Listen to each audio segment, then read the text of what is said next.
Good morning. Good morning. It is the Drake Toll Show. Westwood One Sports, the Westwood One Sports app. And what the hell was that?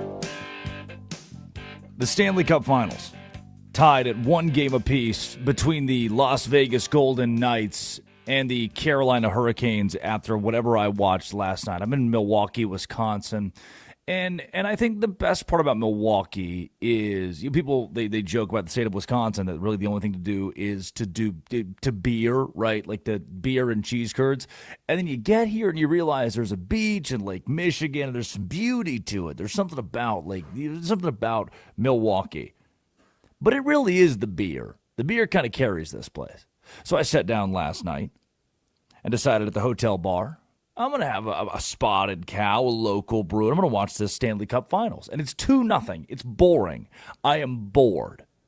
And not bored, per se, but I'm waiting for Carolina to do something. It's that meme where the kid's got a stick, and he's poking, he's like, do something. Just do something.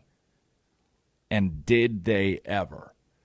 It is the Drake Toll Show. Drake Toll with you from the Savannah Bananas organization and Locked On Big 12. Addie Bates produces. Curtis Poindexter runs the board. And I'm here with you from a hotel room. Looks like a prison cell. Live on YouTube and the Drake Toll Show on Twitter because every radio show is a TV show now. Last night's game, and we have the highlights.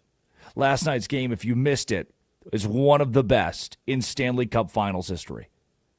I can paint you the picture for how I can back that up, and I'm going to back that up. There was controversy. There was love. There was lust. There was something about what happened in the Lenovo Center in Raleigh, North Carolina, that if you are a Canes fan, you did not sleep last night. If you are a Canes fan, you are still awake riding the high of a 4-3 overtime victory over the Las Vegas Golden Knights. Let's do it. Let's start with the highlight. Let's start with how we got here. Because Las Vegas dominated the Avalanche, swept the series against the Avs, and the Avs were the best team in hockey in the regular season. So the whole point was, all right, nobody's going to be able to topple what the Avs have done, and they should go to the Stanley Cup Final against the Carolina Hurricanes, who are also great in the regular season, and likely the Avs will win. Well, instead, Vegas swept.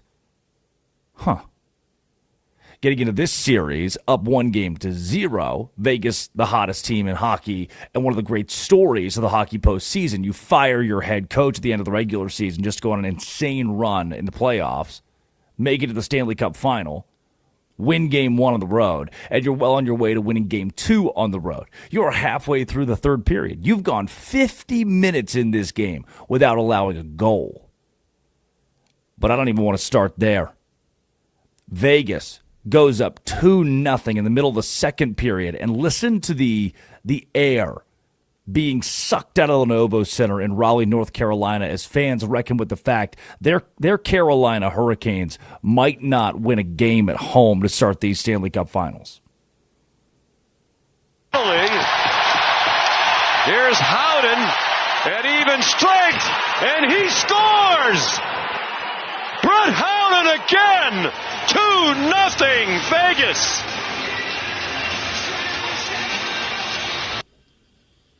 Yep. Just kind of some awkward music plays in the background, and you wonder, will the sun ever shine again on the city of Raleigh? Will the sun ever shine again on the state of North Carolina? It's 2-0. When there's hope again.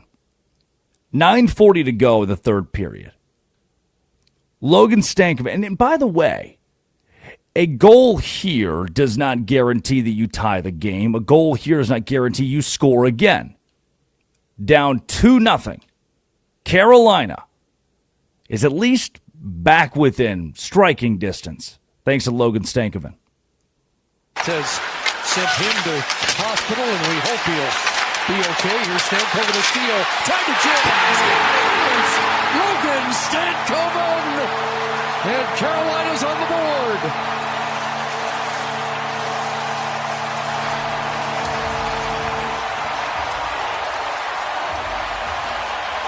Like any big game, you need a moment. You need someone to take it into their own hands, and sometimes it's just a little persistent work that'll be the difference. Off of the face-off, so important. He gets kicked out, now he's the winger. He beats Anderson to the loose puck, strips him, and then take it to the net with the body in front. The first goal of the postseason for Stankoven, and it's 2-1. Within 2.5 minutes of that goal, and again, this is the sport of hockey. Anything can happen from here. Vegas could take a 3-1 lead immediately. But nay. Mark Jankowski, with 7:14 remaining in the third period, in a game where the Carolina Hurricanes, the home team, seemed dead, place erupts, tied our ball game. Anderson, it bounces to Frederick Anderson. It's wedged out by Robinson, played down by Carrier. They're onside. Jankowski scores! Mark Jankowski has tied the game!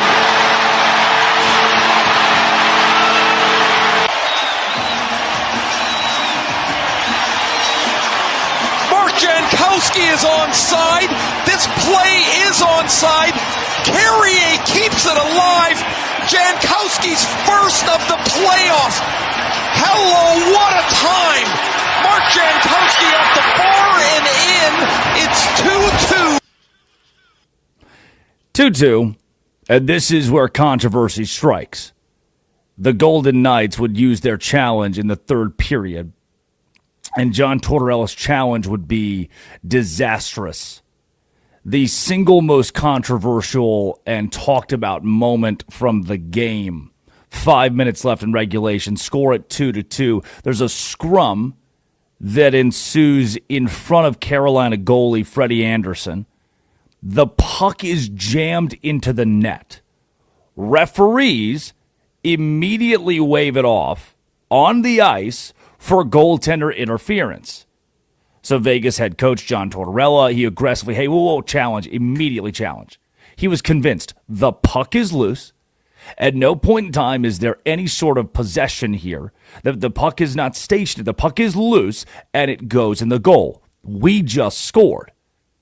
The Situation Room upheld the call on the ice, meaning Vegas lost the challenge, was assessed a 2-minute minor penalty, and then Carolina scored on the ensuing power play.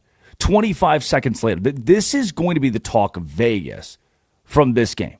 At the 15-minute mark, third period, completely altered the trajectory of the whole game. The play on the ice, it's Barbashev charging hard he's in the crease, stabs the puck in a scrum, puck crossed the goal line. Vegas bench goes nuts. They just scored. It's a 3-2 lead. That's massive. Nope. Gostisbehere scores! Shane Gostisbehere sent it toward the net. A power play goal. Tipped in by the captain, Jordan Stahl.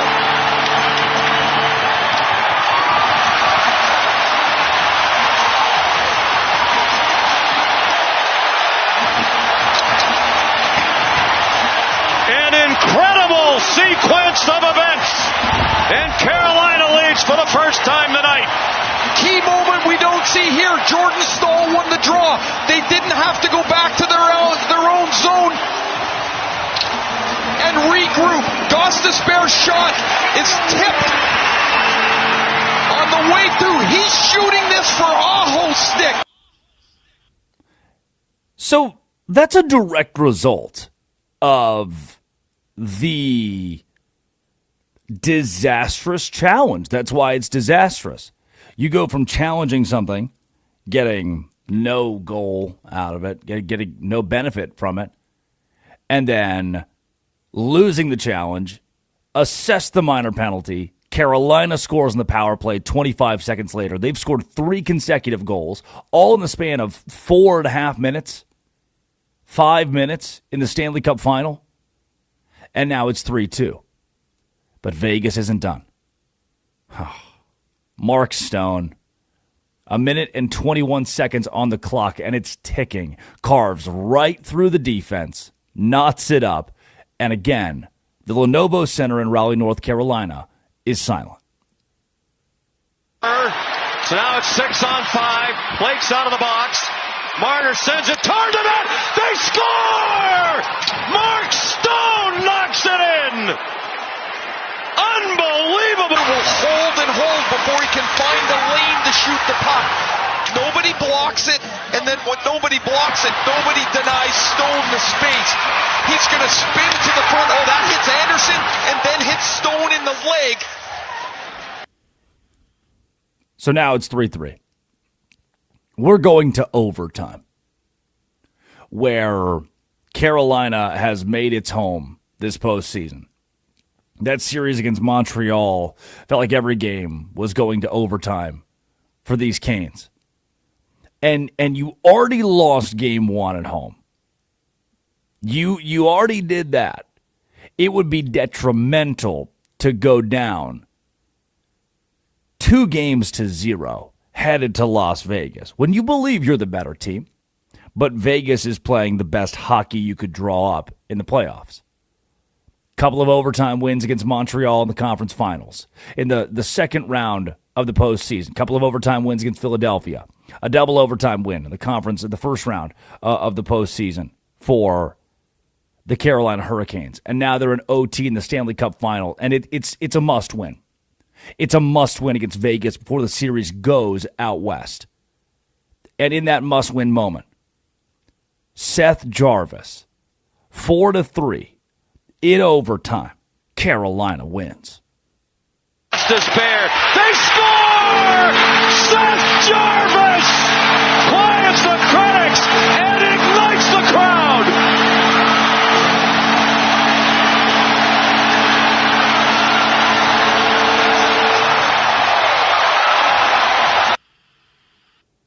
Yeah, that's it.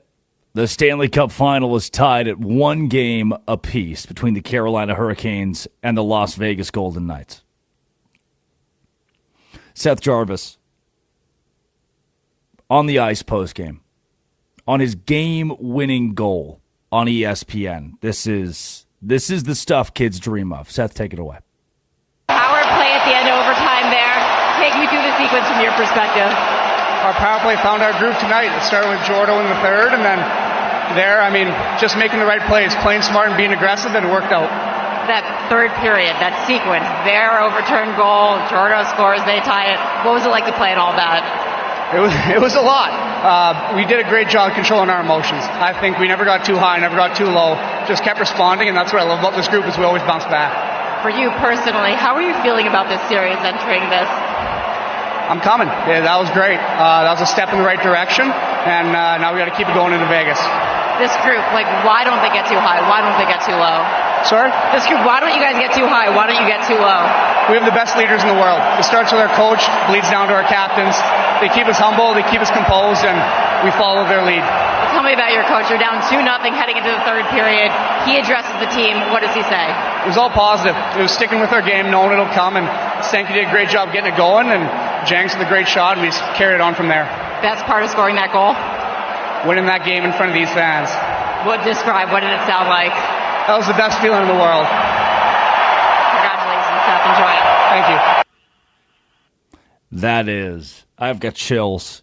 The crowd, the noise, the moment for Mark Stone, for the goal that Vegas had to tie it, and then flip that all on its head, right? The lack of the vacuum. The air is sucked out of the place going to overtime. And then Seth Jarvis says, no. I got this. Postgame, that controversial challenge where John Tortorella, the head coach of the Vegas Golden Knights, says, I saw puck go in. I saw a goal. Here's what he told the media about not taking back his decision to challenge the play. I saw a loose puck in front of Freddie. Our player stabbed it, didn't move the goalie, and it goes through him and to the other side. I challenge it 10 out of 10 times. That challenge that led to the power play led to a 3-2 lead for Carolina. And ultimately, one thing leads to another. Transitive property. Carolina wins 4-3 in OT. We will be joined at 6:40 Eastern Time by Josh Graham, who was in the arena last night watching the Hurricanes win in dramatic fashion. But coming up, Nick Saban's in Washington, D.C. This is getting hot and heavy. College football is asking the government to write a bill to fix college football. Here's what you need to know about what's about to change and whether or not super conferences are on the way. This is Westwood One Sports and the Westwood One Sports app. Spencer McLaughlin, host of Locked On College Football on the other side. This is the Drake Toll Show. I'm coming.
Good morning.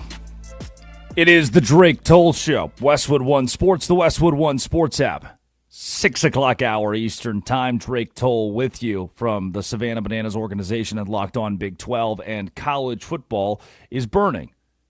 I mean, it's been on fire for a bit now, but we're drawing attention to it in the nation's capital to try to fix it via the government, when this entire time all they had to do was ask Spencer McLaughlin of Locked On College Football what he would do to fix a now broken system.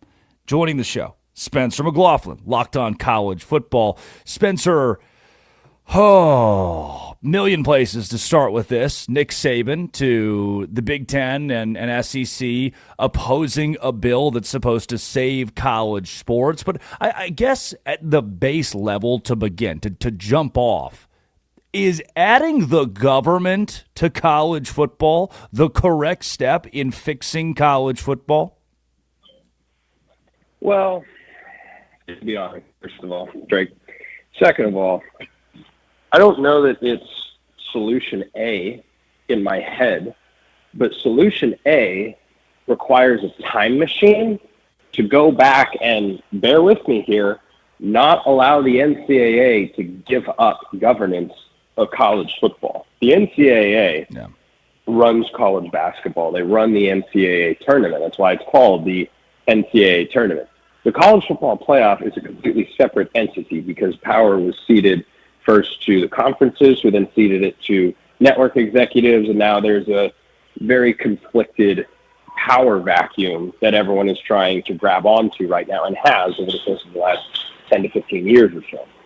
And there is no great solution because the way I see it is for governance in college football, you have three powerful entities or groups that can have some sort of enforcement mechanism. You can have the federal government, you can have the NCAA, or you can have what we have now, which is conferences and television executives. Pick your choice. I mean, I'll throw that to you, Drake. If you had to choose between one of those three to be the primary governing body in college football, which one are you taking? Yeah, I was already clear that it should have been Spencer McLaughlin as the primary, the primary power broker here, but I think we passed that. And from there, the NCAA having control over this, at least it gives me someone to blame. One singular thing that I know, hey, decisions are on them, and it makes it cleaner. That said, and maybe I'm ahead of myself. The rhetoric from Nick Saban is that we need to bring order. The quote is bring order to a system that badly needs fixing. But before all this, is college football even burning right now? Are we actually facing a serious problem in college sports? Yeah, I don't think you're in a place that is the most ideal situation for people that are involved. And the people whose interests I'm concerned with in college football and college sports writ large are really three groups. You have coaches, you have players, and you have fans. And I never want to forget about those. So if you look at it through that lens from each of their perspective, you can understand why the coaches might want one thing, the players might want another thing, and fans might want another. There are, I think, several solutions that are being discussed right now that can serve the interests of all three. The schedule, for example, the calendar in college football is so bad. It's terrible for coaches, it's not good for players, and fans don't like it because you have the off season happening while the season is still going on. So you have players leaving teams that are in the college football playoff who would otherwise be playing because they know they're not going to start on that team or they're getting more money from a different school. And you can't blame a kid for going after that opportunity when you're talking about more hundreds of thousands of dollars compared to what he might be getting at his current school.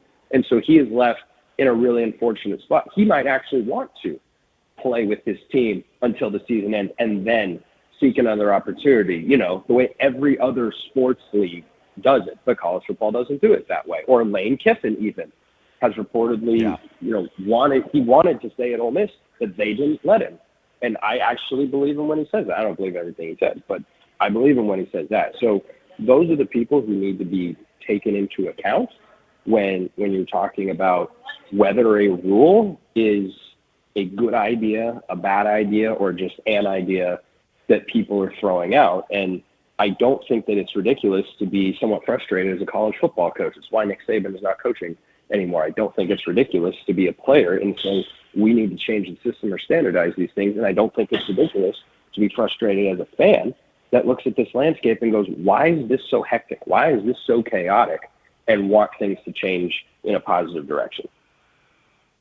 Yeah, Spencer McLaughlin, Locked On College Football, joining the show. There was a day 10 years ago where Washington State could play TCU in the Alamo Bowl out of the Big 12 and the Pac-12, and the world was fine. The place was packed, and we love college football for what it gave you both in the regular season, the bowl season, in the non-conference, and now that started to die off. And with Nick Saban at the forefront of this, he said, again, direct quote from Saban, if you had the biggest, baddest Ferrari that you could ever have, and it was going 150 miles an hour toward the Grand Canyon, somebody needs to tap the brakes. Now, pretty good chance there's a Georgia football player driving that Ferrari, and you should definitely tap the brakes. But no, if a Georgia football player is driving the car, you shouldn't even be in the car. with Nick Saban at the front of this is the Tim Robinson. I mean, we're all looking for the guy who did this. You mentioned the fans. Fans are frustrated with Nick Saban being the figurehead of saving college sports. Is it right for Saban to have this kind of rhetoric after he was the czar of college football for 20 years?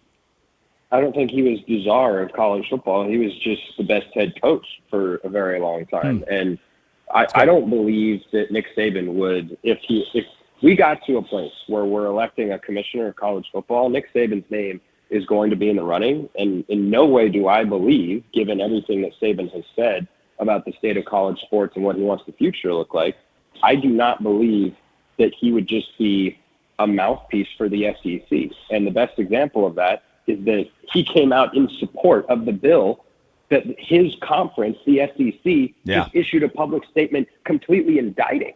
Like, I don't think that, it's really easy for fans to latch on to. He's just going to, be a mouthpiece for Alabama. He's just going to gas up the SEC. He's just going to do all this sort of stuff. Look, there is no perfect, it would essentially be a political figure. I mean, Roger Goodell's the best commissioner of any in major sports, in professional sports.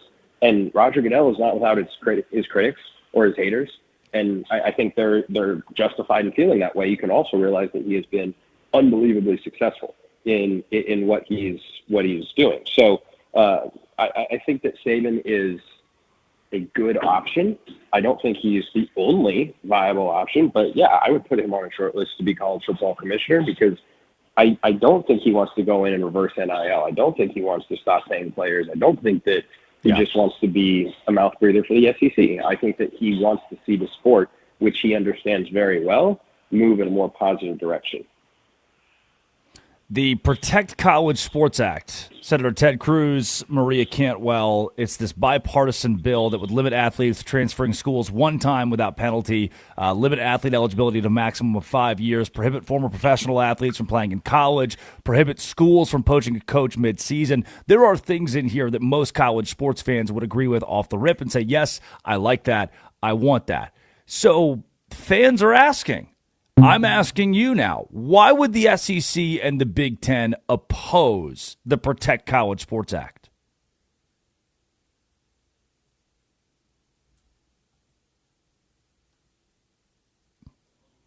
Sounds like we lost Spencer there. The bipartisan bill coming out of Washington, D.C., and this is where we started with Spencer, is a bill that is written almost toward the fans. I want to reiterate, limiting athletes to transferring schools one time without penalty. Limiting athlete eligibility to a maximum of 5 years. So you can't have a kid who transfers 4 times in 4 years, go to 4 different schools. So now it starts to let the bleeding of you buying your favorite player's jersey and them leaving in 2 years. That 5 years of eligibility limits them playing at 28 years old. Former professional athletes, NBA players, can't play in college. And those rules all seem pretty appeasable for the everyday person. and Spencer McLaughlin back with us. Spencer, why would then the SEC and the Big Ten hold hands and say, we don't like this bill, we don't want it? I think there are a couple reasons. The biggest one is probably the pooling of media rights. I think that's what they are most opposed to, just because the idea of doing that, at the very least, without having seen details of a plan in that regard, the idea of doing that moves you closer to what professional sports have, which is everyone's under the same media deal and everyone gets the same amount. You know, the Dallas Cowboys create more television revenue for the NFL than the Jacksonville Jaguars, but they don't actually get more money in that regard. They make more money because of what they do with their stadium and such. They don't actually have, you know, a bigger check than the Jags, which on principle sounds completely ridiculous and unfair and whatnot. And yet the NFL is better at competitive balance than any other sport in the United States. So I think that's where the foundation of it is, because, you know, the ACC media deal right now is paying out about $36 million roughly per school. The Big 12 is in that $30 to $40 million sort of range. And by the time the Big Ten and SEC media deals escalate and everyone's a full earning member, they're going to be in the $70, $80, $90 million range. Right. So you're talking about tens of millions of dollars that they could potentially be forfeiting. I think that is at the crux of where the Big Ten and SEC joint opposition to the Protect College Sports Act comes from, whereas you have every other significant college football league on board with it, because it would probably be a step towards leveling the playing field. I don't think the Big Ten and SEC necessarily oppose everything in the bill. I think almost everybody likes the 5-and-5 eligibility concept, including myself. I think that's a great idea. That would be better for everybody involved. The one-time transfer rule, well, it's a nice idea in theory. I don't know if that's legally enforceable, but hey, you never know. So I think the media rights is really where the Big Ten and SEC's opposition comes from. Well, Spencer, next time we have you on, we'll talk this media rights salary cap and whether or not there's a lockout headed our way in college football too. Facetious, joke, sarcasm. In the meantime, where can folks find you and support your work covering college football both in season and in the off season? Yeah, Locked On College Football. It's 5 days a week, 6 during the season, all year round on YouTube and wherever you get your podcasts, as is Locked On Ducks. And that's covering all things Oregon football and otherwise, a show that is very familiar with your work, Drake, thanks to that Texas Tech beatdown in the Orange Bowl from this past year. Thanks again, Spencer, for hopping on early with us this morning. Have a great time overseas. Yeah, it's not that early. It's 11:30 a.m. This is the easiest radio hit I've ever done for you. I love it. That's Spencer McLaughlin, Locked On College Football. I should work from Europe every day. Midday show over there. Instead, 6 a.m. to 9 a.m. every single day, the Drake Toll Show right here. And when we come back, we open the show with it. It's the biggest story right now in sports. It is the Stanley Cup Final. And it can't be the biggest story forever because the NBA Finals are tonight. It kind of ebbs and flows in a week like this out of the Stanley Cup Final and the NBA Finals. But last night, overtime win at home, a comeback win for the Carolina Hurricanes. Josh Graham was there. Josh Graham of Westwood One Sports joins the show. This is the Drake Toll Show. The Hurricanes tied up the Stanley Cup Finals at 1 game apiece. Now headed to Vegas, Carolina.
Yeah, baby.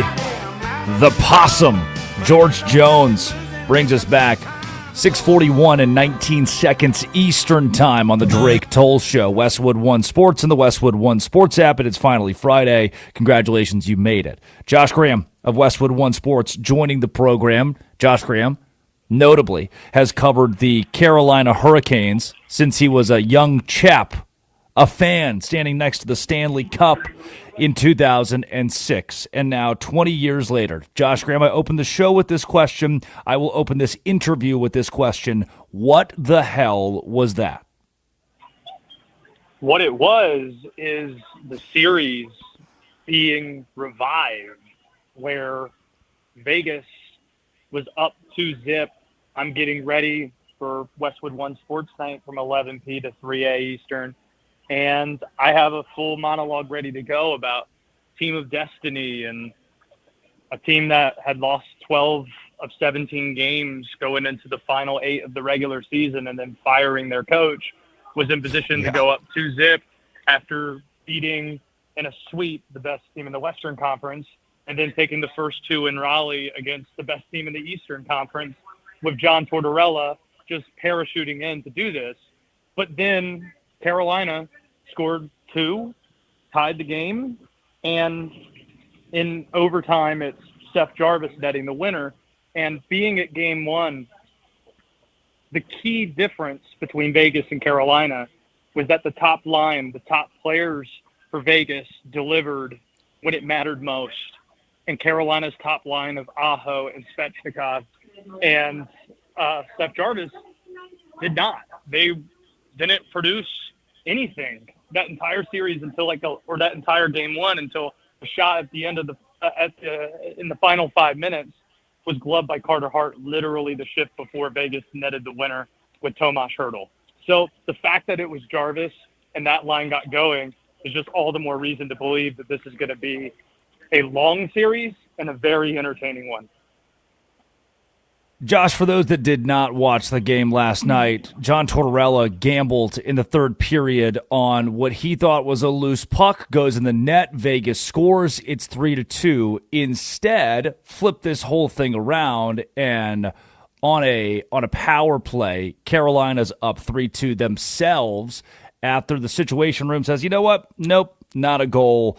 And Tortorella said post-game, he stands by it. He'd do it 10 times out of 10. He would challenge there. What did you make of the controversial call 5 minutes remaining in the third period? Yeah, when the referee loses sight of the puck, you got to blow the whistle. That isn't coming from a Carolina homer perspective. This is coming from an officiating homer perspective. I will stand behind referees and officials because nobody else will. And I think that it was pretty clear that the whistle went. And when the whistle goes, you gotta stop play. So John Tortorella took a risk, as you mentioned. It didn't work out. But it does lead to an interesting conversation of the best rules in sports, because you'd be hard-pressed to find. You can challenge all you want in the NHL, but if you get a challenge wrong, the other team gets the power play. That's just perfect, and I wish there were more stakes attached to all the challenges and there's nothing more obnoxious than going to like random basketball games in college now and seeing kids do the little point your index finger up and then wag it around, like calling for the review. Nothing's more obnoxious than that. I wish we would attach more stakes to it. Like if you get a challenge wrong, not only do you lose a timeout, but it's 15 yards for the other team. Not only do you lose timeout in basketball, you're attempting 2 free throws or something. I think the NHL's got that right. You ever seen the Baylor Sick'em that they do? You know what I'm talking about? Oh, of course. Yeah. So it's like you take that hand motion and then double it and then put it over your ears. That's become this universal, like that with the finger wag of challenge everything. And the NHL has the most like banana ball challenge rule of all time, that if you get a challenge wrong, the other team's just at an extreme advantage for a couple of minutes. And I love it. You're spot on with that. And that leads to the 3-2 lead for Carolina. But what you got? Yeah, hit me with. I was going to say, can I ask you a question? Have you seen the movie Good Will Hunting? I have seen the movie Good Will Hunting, yes. Robin Williams. Okay. Well, noteworthy scene with Robin Williams and Matt Damon where they're describing I Had to See About a Girl, 1975 game 6 of the World Series. He gives up the ticket to see About a Girl, and Robin Williams doesn't regret it, even though Matt Damon's like, how do you let that happen? Picture me last night hosting Westwood One Sports Night rather than going to Game 2 after being at Game 1 and seeing that finish. That might be, if Carolina wins, my team, maybe one of the most impactful wins in the history of Carolina Hurricanes hockey. Like, I don't know how to reconcile that. I don't know how to feel. I hope that, like, usually I join you video-wise. You can't see right now. I'm in an airport, and I'm laying on a therapy couch, and I'm asking for therapy, where I don't know what to do because I have a great deal of FOMO that I'm feeling right now, and I don't know if you can relate. No, I cannot relate to that in my cozy hotel room in Brookfield, Wisconsin, just outside of Milwaukee, but I'm doing my best. And Josh, in that moment where Carolina goes up, I mean, the fans love the challenge in the Lenovo Center, and they're pumped for this moment. And it's the vacuum of pulling the momentum back out when Mark Stone nets a goal inside of a minute and a half to go, ties it up to go to OT. And now, and as good as Carolina's been in overtime in the postseason, you're now one shot away from, the lowest low, highest high, and then bang, right back to that low where you're down 2-0, losing both games at home. Take me into the mind of a Carolina fan in that last minute of the game going into OT. Absolute hell, because that was the finish. Carolina scored to go in front at 10:51 Eastern time. Then the tying goal happened at 10:57, I'm on the air doing a national sports talk show, Westwood One Sports Night, at 11 p.m. Eastern time. So, needless to say, little distracted at the start of the program. But, man, it's just hard in sports.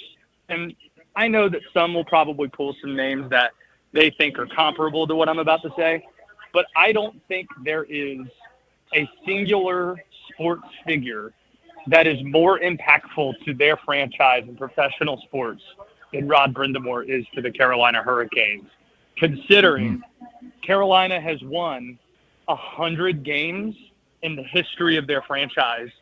98 of the 100 featured Rod Brind'Amour either as a player, captaining a cup team, or the head coach.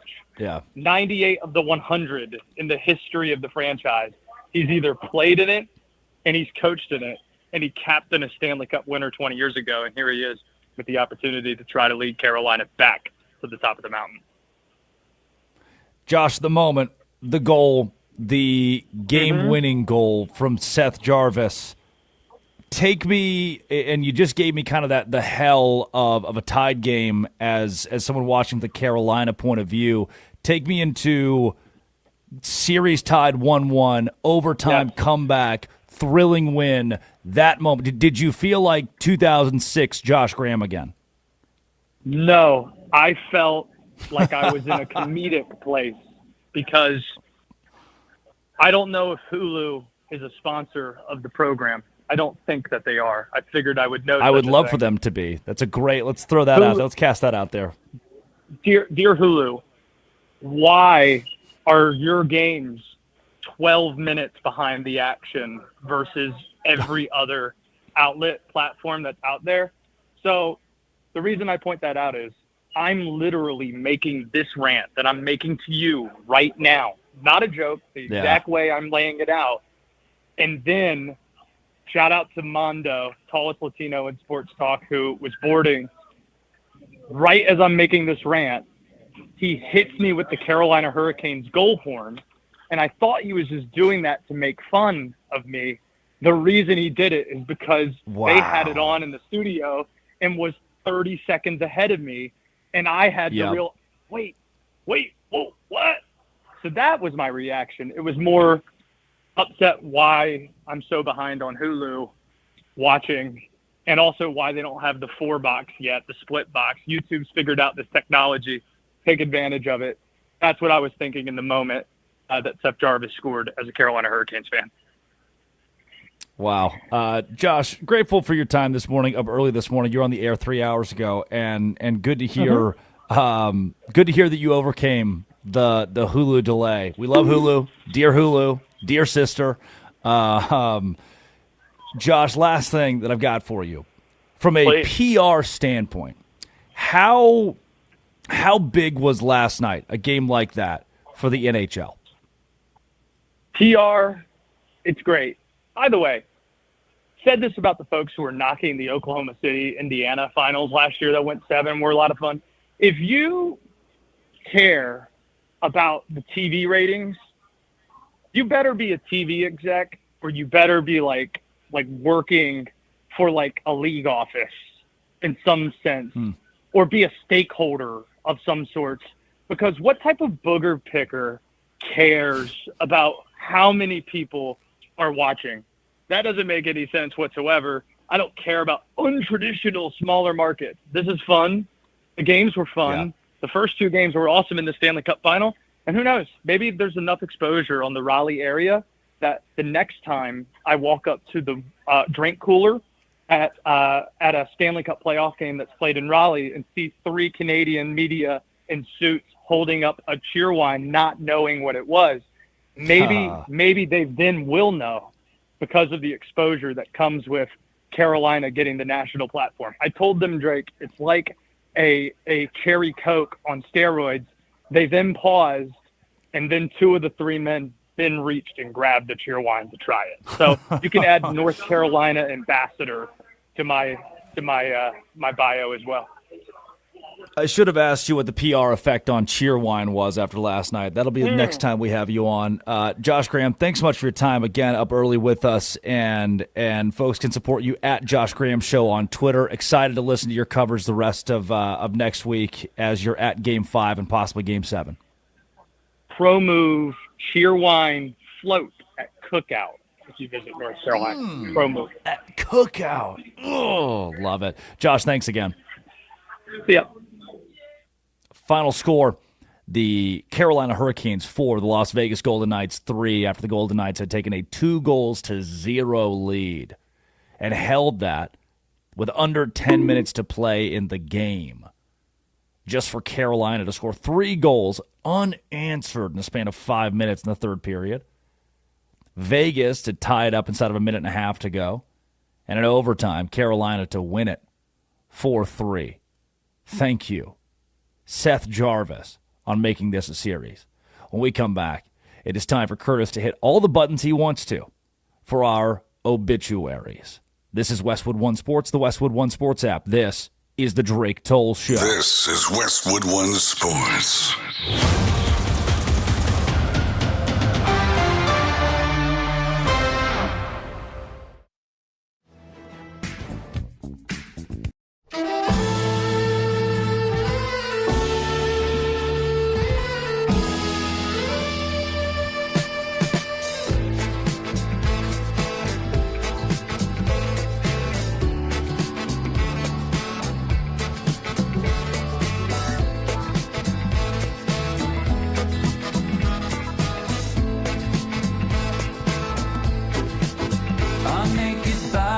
Go on trial just for laughing at the joke, just for saying of the bargain what any sales girl already knows.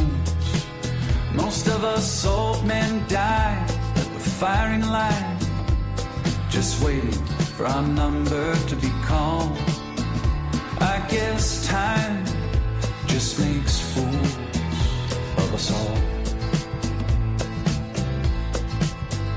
Now the king gets his stepson when he's loaded as a gun.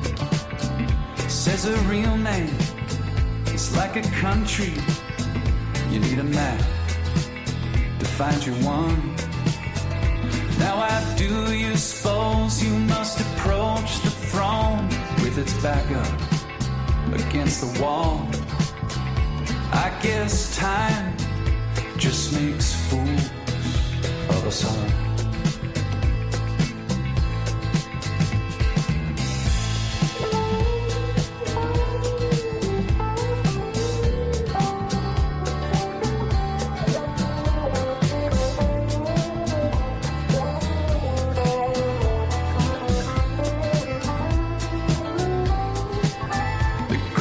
Minds of my generation, glad they conscripted in the war of defending any Goliath that would deign darken the door. Now with your genius for picking battles, it's no wonder every helmet is too small. I guess time just makes fools of us all. I guess time just makes fools of us all. My drink is watered down. The champ is on his knees. He lost the rematch. He lost the comeback. He lost for charity, but that's the job. It's what gets the asses in the hall. They came for a beating, and he came to brawl.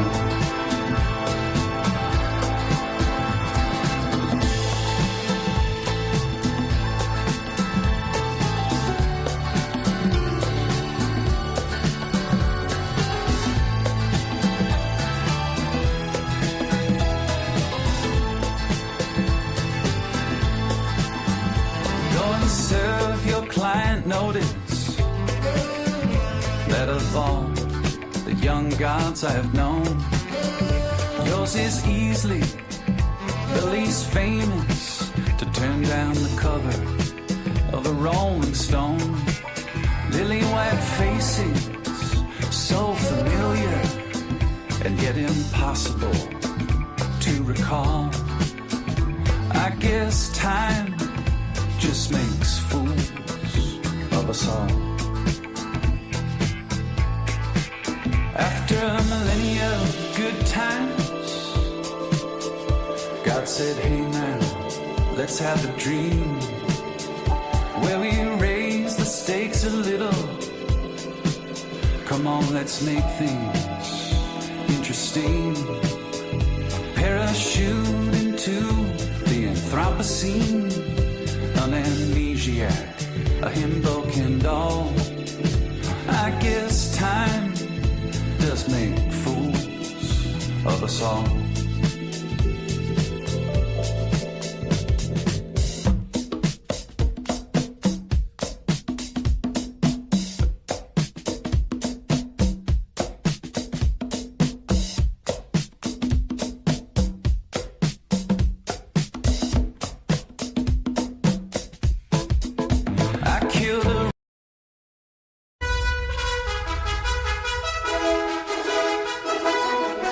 Ignore the hole. Yeah. I doubled the size of it, you dumb person. I'm coming.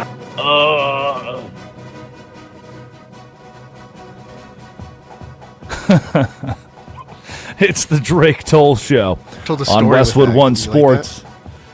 You did tell a story with that. Thank you. Thank you, Curtis. I think that's the earliest you've talked in a show, too. Yeah. People are asking, people are texting us 310-840-4910 to hear more of Curtis's voice. And I don't know how to tell them no. I don't know how to deny that. I'm coming. Vehemently. Good morning, Food Giant shoppers. Good morning, America. Good morning to the world. Good morning, Camp Pendleton, listening today to Westwood One Sports and the Westwood One Sports app on the Drake Toll Show. Good morning, Addie Bates. Not obituary today. Well, number one, you, alive. Oh, man. Get him next time. Number two, not obituary today. Addie's adult league softball team. I don't know why I had to specify adult league. What else would it be? Why would it be on a kids' team? Addie, I can't for legal purposes. Take us through last night's box score, please. Yeah, the Jiggles won 9-8 versus a team who was very much a stickler by the rules. They were kind of a pain in the ass, I'm not going to lie. And I was taking shots from the front. Don't say ass. You Can't say ass. We're about to have a lesson on that. You're the one who says it with the word hole at the end. That's where we go. Ignore the hole. Definitely cannot say that. I'm getting better at it. I'm conscious of that. And I'm proud of you. I'm so proud of you. But yes, the Jiggles 9-8. And we had a really interesting ump last night, so I'm glad that we were able to prevail. I had to go talk to him multiple times because he kept messing up calls. This girl got off, so I'm playing second base, right? This girl gets off the bag. She did what? The ball. So then I tagged her because she was off the base. So I tagged her. That's an out, right? He goes, well, I didn't see it. I didn't see it. I was like, well, your whole team just saw it. Well, I didn't see it. Did you hidden ball trick her ass in adult league softball? Did you hidden ball trick someone in adult league softball? What's wrong with that?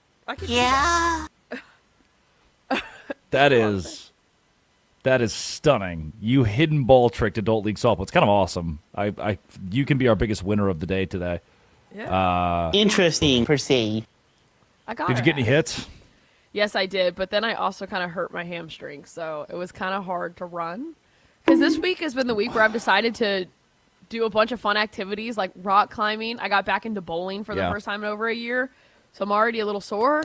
And then I tried to run, and I was like, oh, not good. I also made a great play. So here you go. It was hit closer to first. I'm the second baseman, so I'm running over there, almost lay out, and I catch it. And I get it from my glove and flip it over to first. And it was the craziest out ever for the ump to go safe.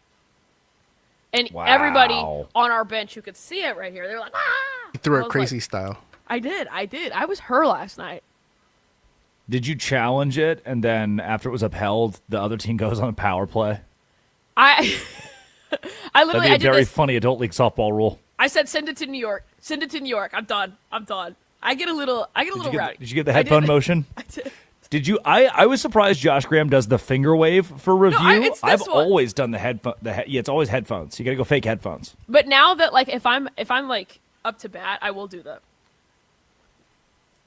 Yeah, double tap the ABS. That's good. Double tap ABS. I doubled the size of it, you dumb person.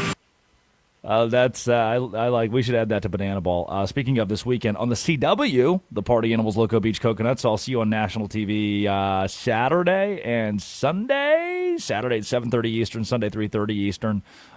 Sold out Milwaukee American Family Stadium, American Family Field, American Family. Insert name of venue here. First time in Banana Ball history that a team not named the Savannah Bananas will sell out a Major League Stadium. No bananas this week, just Party Animals Loco Beach Coconuts and 40,000 people in Milwaukee. You ever been to Milwaukee? I have not. Didn't you just play the Coconuts last week? Yeah, we're on a three weekend stretch with the Coconuts. The Cocoa Beach Loco Nuts. Yeah, I know. It's a lot of coconuts. I don't like it. Yeah, and there's no waves for them. How are they supposed to catch a wave if there's no waves? They do have Lake Michigan here, which is really cool. I didn't know I would like Lake Michigan so much. Yeah, I went to a school that was right on that. People go swimming in there, and it's so funny because when you're in, they do. Yes, when I was in Indiana, you would go to. They called it the beach. I was like, this is not a beach. This is a bathtub. But I was on the sand, and then you see the factories, and I was like down the line of on the water. I'm like, why would I go into that water? Look at all those factories. You're gonna come out with There are. That's a good point too. It's quite a few factories. We have to get to it. It's time for our obituaries. We teased it. Whoa. Dead today, saying the word ass. Can't do it. We've had some spirited conversations, both on and off the air of this show, on what you can and cannot say from an FCC standpoint. And Mike Brown, the head coach of the New York Knicks, is here to teach us a lesson. He went to the podium 2 nights ago after the Game 1 win over the San Antonio Spurs and was very clear on what he can and cannot say. I went to dinner with my mom last night, and she reprimanded me for the first 30 minutes because I think I said ass. Ooh, sorry, Mom. I said that. She said I have a 3-year-old grandson that's about to turn 4, and I got people looking up to me, so I got to watch my mouth. So I apologize, Mom. We keeping a buck right now, we ass. Whoa. Now, Mike Brown did also say the B word, the female dog word, at his press conference pretty immediately after this, which I find very funny. I personally think it's worse than the A word. Just putting that one out there. Addie, thoughts on Mike Brown's colorful words? This is why I get mad at you. I have a child in here. I have child. Big Sin has 2 ears. What? She can hear you. And you're over here just like fouling up the show with your a-hole and stuff like that. So ignore the hole. Yes, I'm with his mom on that one. Dead today. Solar power in the winter? This comes from I didn't know this person existed until today, the Energy Secretary, Chris Wright, who says solar is irrelevant in the winter, which solar means sun, and there is still sun in the winter time. Here is what Chris Wright had to say at the Oval Office with the president asleep in front of him. But because we had those coal plants operating and running, and not only did they run, wind power disappeared when the storm hit. Solar is irrelevant in the winter, so the things we talk about didn't even matter to our electricity grid except for cost burdens. Coal stepped up and produced 25% more electricity during this storm than its normal, reliable chugging out of electricity. Okay, so if coal kills the environment, not my friend Cole from high school, but COAL, that is a price we have to pay. Which, by the way, I'm pro coal miners, state of West Virginia, shout out. But to say that solar is rendered useless in the winter is quite the statement. Interesting. Thank you, Mr. Wright. Glad to know of your existence. Dead today, Michael Jackson. Yeah. A fan asked Jalen Brunson, not even a fan, a reporter, but it's kind of a fan question. A fan asked, it's still a reporter. A reporter asked Jalen Brunson one of the questions of all time at a press conference. Here's what Brunson had to say about ticket prices in New York. There was a report that in the last row of the Garden, there are seats on sale for $7,500. I'm curious, what show would you pay $7,500 to go see? That's a good question.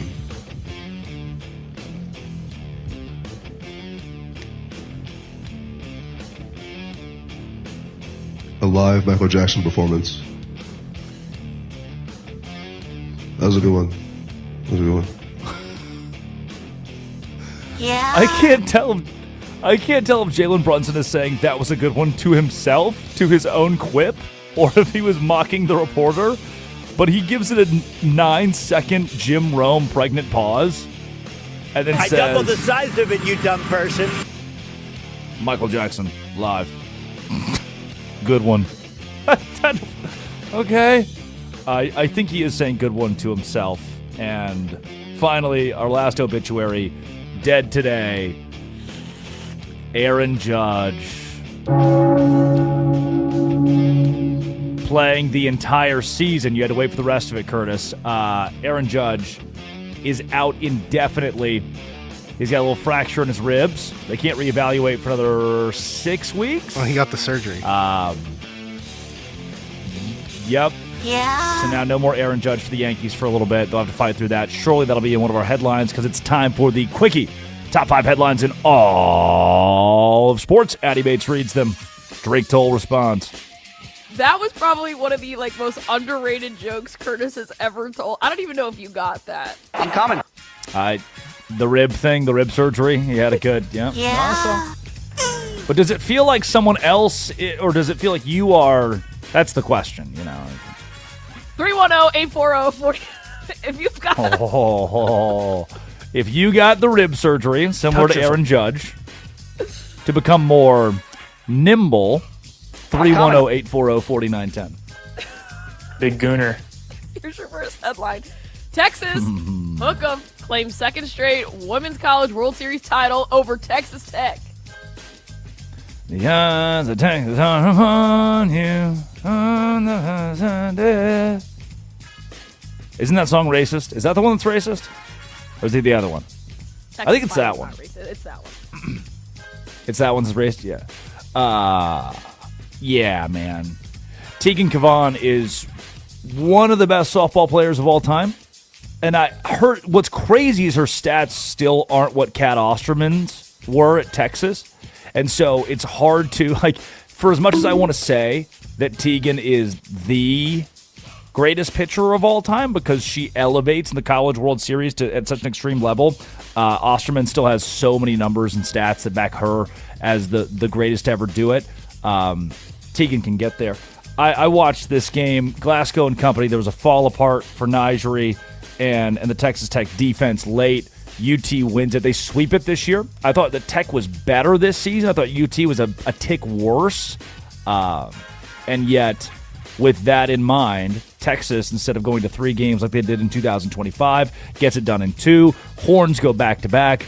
Hate this from Mike White, notable bad guy, their head coach, but love it for the rest of the team. They all seem pretty cool. My sister played high school ball with Tegan, so there's a personal rooting interest there. I'm happy for you, Addie. Congrats. Hook 'em. All right, here's your second headline. Yankees Aaron Judge out indefinitely with rib fracture. The Yankees lose. No. Yeah, man. That's the number one story in Major League Baseball today is Aaron Judge. And this broke pretty late last night. Stress fracture, first rib on his right side. Will return this season. That's the expectation. And the team said that. They said as much. And we do know he'll miss significant time. MRI, CT scan, X-rays, evaluated by multiple doctors. He was evaluated by Gregory Pearl. That's a pretty big name in the sports realm. Dr. Pearl specializes in thoracic outlet syndrome management in Dallas. So they went and got the best doctor in the country down in Dallas to check this guy out. And I didn't know Aaron Judge is 34 years old. Like, you're going to see, this is around the time when Mike Trout started to see more and more ailments in less and less 160 game performances, 162 game performances from Mike Trout. We're in the injury watch portion of the Aaron Judge career. So I was with Curtis. I think all he needs to do is remove a rib and then play on.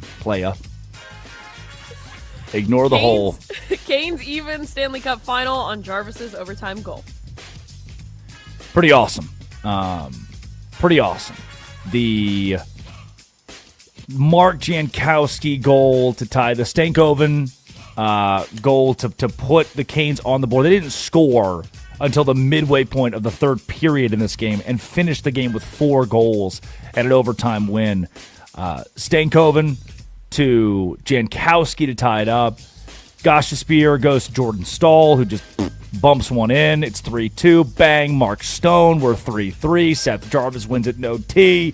This is one of the great games that I've seen in the Stanley Cup Finals, considering Vegas was up 2-0 and had all the momentum in the series on the road. Next thing you know, they're down 3-2 after a failed challenge and a power play. Next thing you know, it's 3-3. And then in overtime, the home team wins it. Good for the sport. 1-1 is always better than 2-0. That's why I really hope the Spurs win tonight. You start 0-2 at home, it's just a bad product for the fans, and I'm always thinking fans first. It's a minute. I don't know if you saw this yesterday, but Muncy and Vargas are sore but okay after a terrible collision at first.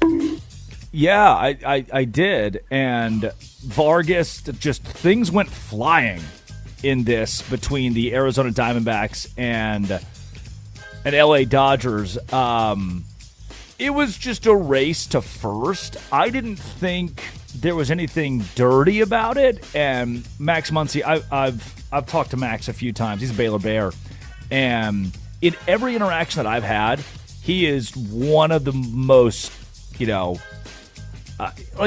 watching the play back, it looks like Muncie's kind of protecting himself, but it's that awkward position where both your hands are at your chest and you kind of push off to soften the blow. So it almost looks like Muncie is running into Vargas.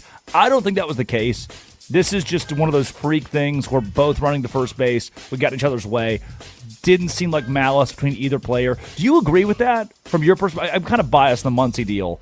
The play looks aggressively bad, but I don't think he meant any harm. Either player meant any harm here.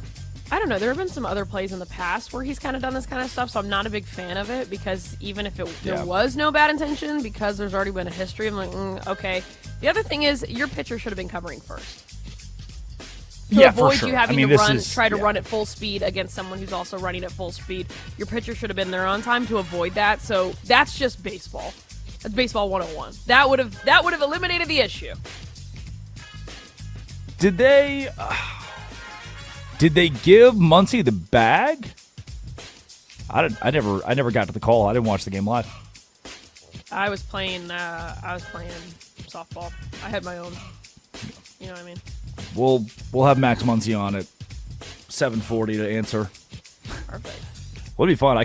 If we called him right now. Should I FaceTime Max Muncie? No. It's 4:17 over there. It's 2 a.m. over there. Yeah, I just don't think that would work. It's almost 4:20 over there. Nice, Curtis. Sure. That's a minute. Is that it? We got one more? Here's your final headline. This is the best one, guys. Many soccer fans will be drinking alcohol and watching the World Cup. In the heat, doing that is risky. Dog, the Jiggles be drinking and playing softball, so why can't my dogs, the soccer fans, have it? Because remember when Qatar, when they did the... Oh, I could be off here. I don't want to... This could be... I don't want to generalize. But I think in Qatar they couldn't do beer. Remember Qatar was that really weird situation where if you were gay or you drank beer, they would throw you in prison during the World Cup. Do you remember that? What about both? What if you did both? Does it cancel each other out? If you are, well, it is June. If you are gay and you drink beer in America, especially this month, we support that. We're hey, this is an inclusive show. I told you about my neighbor. I've got a gay neighbor. I'm coming. That sounds so token. Like, no,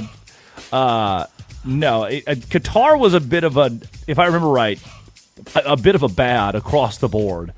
So at least now this year, the World Cup, you can both be gay and drink beer, or do them together or separate. You can do both. We're going to give you that freedom.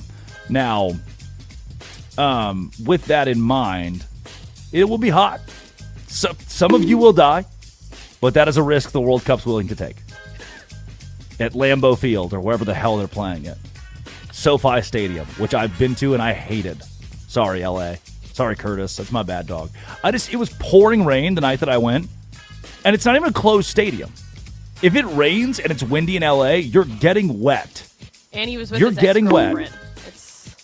It's true. See? In an NFL dome. And I don't want to get wet dome. That's a problem. It is? That's a minute. That's a minute. Coming up. Wow, I went way over time. It's time for our biggest losers of the day. Me. It's Westwood One Sports, the Westwood One Sports app. This is the Drake Toll Show.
tengo a una, mañana otra. I'm coming. It is the Drake Toll Show on Westwood One Sports and the Westwood One Sports app. Sirius XM 375. The Drake Toll Show YouTube channel, because we have to do that. 7:25, 39 seconds Eastern Time. Drake Toll with you from the Savannah Bananas organization and Locked On Big 12.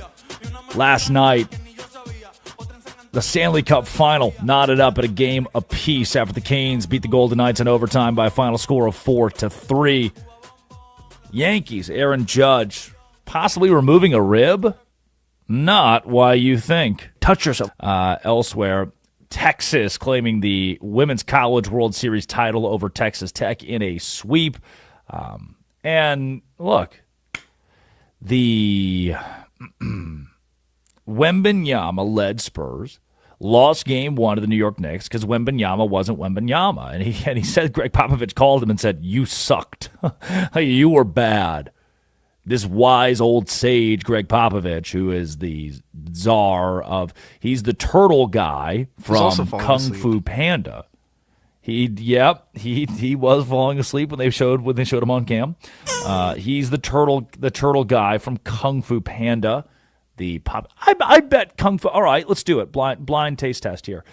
Addie, how old is the movie Kung Fu Panda? Movies. How old is Kung Fu Panda? 16 years old. Okay, 16. Curtis? Yeah, like it's got to be like at least 10 years. I'll say like 10. 10 years. Curtis says 2016. Addie says 2010. Kung Fu Panda has been out for almost 20 years. We've been Kung Fu Panda-ing for 20 years. 2008. Gosh, the darn Jack it, Black film. For some reason, that was like the first thing I thought, but I didn't want to say that. It just feels like Cars and Kung Fu Panda shouldn't be in the same era, but they are. They so are. He's the old turtle man from Kung Fu Panda. Now the San Antonio Spurs have an opportunity to knot the series tonight in the NBA Finals, but all that is null and void considering it is time for our biggest losers of the day. Biggest loser of the day, number 1. Texas Tech softball. Here it comes, the final call on ESPN. Texas, led by the greatest pitcher. She will one day be the greatest pitcher in college softball history, Tegan Cavan. It is over. Mike White goes back-to-back in the burnt orange. Texas does it! And they have the hookup for a second national championship in a row!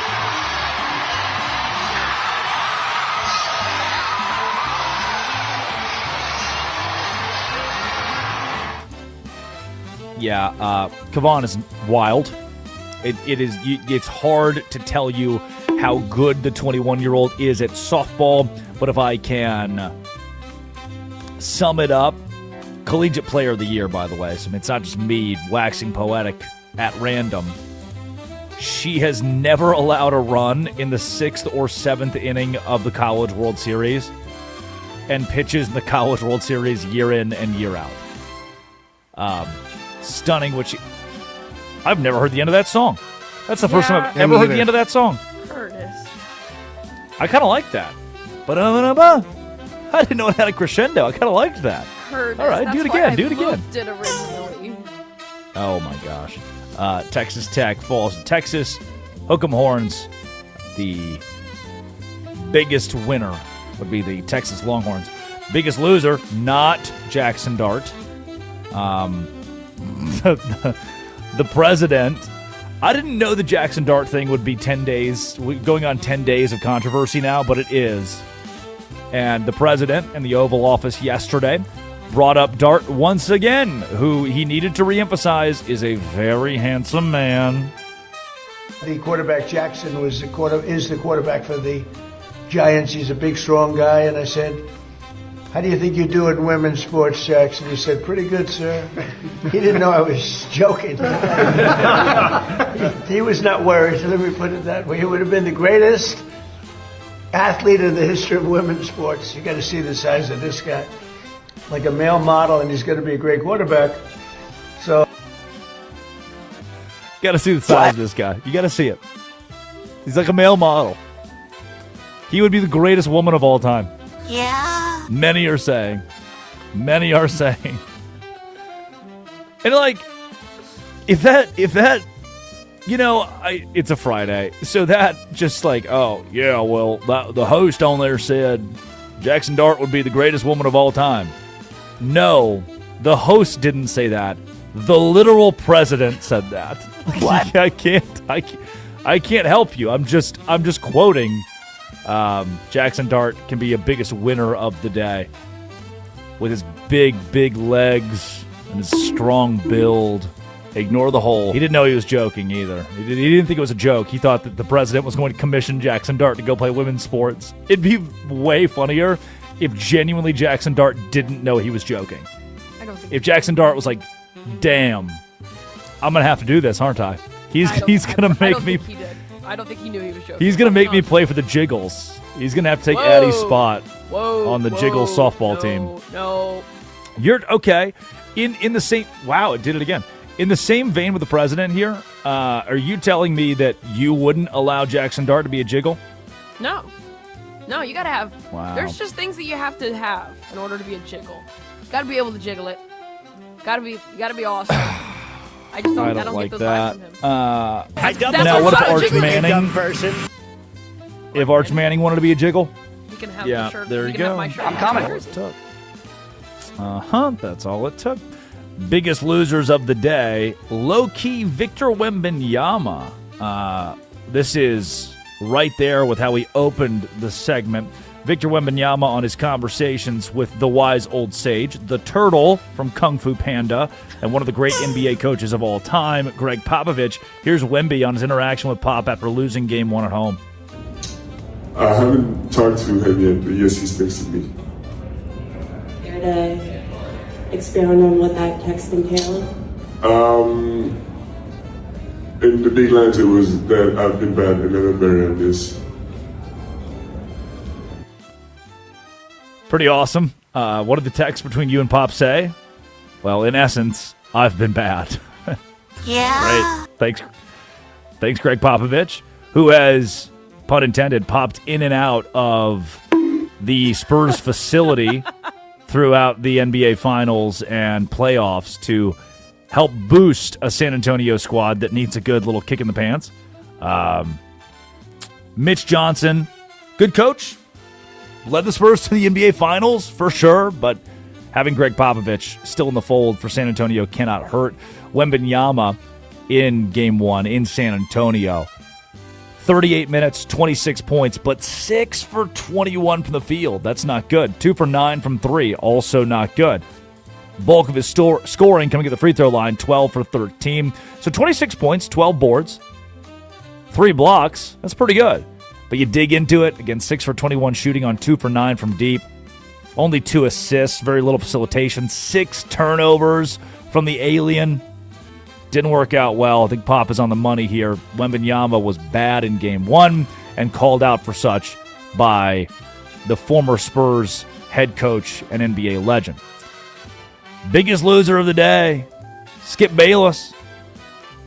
The former Dallas Morning News reporter, Skip Bayless, longtime native Texan. That's weird.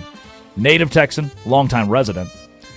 He tweets, I hate typing these words, but congratulations to the Texas Longhorns back-to-back. I'm just thankful Arch Manning doesn't have Tegan Cavan's poise under pressure. Addy, the Texas softball team wins the national championship. Skip Bayless makes it about Arch Manning's shortcomings on the field. So I don't think he has any shortcomings. I think that he's perfect. I think he would be the best in women's sports. You should see the size of him. Arch Manning? Better than Jackson Dart at women's sports? Yeah. Yes. No, it's so funny to me. It's like one of those things, when people just get too old and, they try to have a conversation with you and then they just start blurting out random stuff. Like, they just I doubled the size of it, you dumb person. Yes, like that, actually. Like that. Let's just go to bed now, Skip. That's okay. You could just say congratulations. Talk about Arch Manning. Don't put Skip to bed. Come on. He had that one show, that one time with Stephen A. few weeks ago. Still hanging on to it. And finally, the biggest loser of the day, to culminate the segment. You really loved Texas softball today. Nyjah Kennedy, this is a Jeff Ketchum tweet. Nyjah Kennedy is truly a great player, but the reality is Tegan Cavan is actually the player ESPN has been trying to convince us Kennedy is. Addy, you're a UT fan. Knock it out. We've spent 90 minutes of the first 90 minutes of our 95 minutes of the show on softball. What? Bring it on home. Right. No college football or no NHL. Including the jiggles. Well, that's a big thing. We won a game. But yeah, no. It's funny. It's just, ESPN wants to pick their players, and we've talked about this. They've talked about Texas Tech and all the NIL money and stuff, and I understand why she is a player that you want to look at. First $1 million softball player, college softball player, all of these things. She's very good. I'm not discrediting her that. But there's someone who just continues to dominate in the postseason, and I feel like that has to mean something here. I think it does mean. It means a lot. And I called her the best player. She'll finish as the best player of all time. I give it to her. 2026, wrapping up her junior season. The pitcher, Texas pitcher, Tegan Cavan. At least she'll be the best pitcher of all time. Jordy Ball, one of the greats. My dad actually texted me a week ago because I had said on this show, if Nyjah won the World Series, she could go down as the greatest of all time. And he texted and said, that's impossible. He's just such a softball guy. He said, no matter what, it's Jordy Ball, Jordy Fromm. Nebraska, which she got 2 rings with Oklahoma in the circle for the Sooners. Fought back from injury too at Nebraska. 20 wins as a pitcher, 20 home runs. That's pretty good. And pregnant. That's pretty good. And pregnant. And Big 3 months gooner. pregnant. You see the comments on that too? There's a post, Jordy Ball did all this while 3 months pregnant. And all the comments were like, oh, you're invading her privacy. No, she posted a picture of Literally posted it. the ultrasound. Yeah, no one's invading their privacy with this. It's just she was like, hey, I'm pregnant, and did all this pregnant. Yeah, that's pretty dope. Those are our biggest losers of the day. Sponsored by Progressive Commercial Insurance, protecting your business vehicles 24/7. See if you can save at progressivecommercial.com. 310-840-4910. Did the Spurs tie it up tonight? 310-840-4910. You can listen to the entirety of the Drake Toll Show live on SiriusXM 375, the Westwood One Sports app, the Drake Toll Show YouTube channel, because everyone's going to have a TV show. Every radio show's got to be TV now. And you can listen back in podcast form wherever you get your podcasts. It is Westwood One Sports and the Westwood One Sports app. Coming up, here's why the Spurs will win tonight. Behind Victor Wembanyama, the alien. This is Addy Bates producing. Curtis Poindexter runs the board. The Drake Toll Show.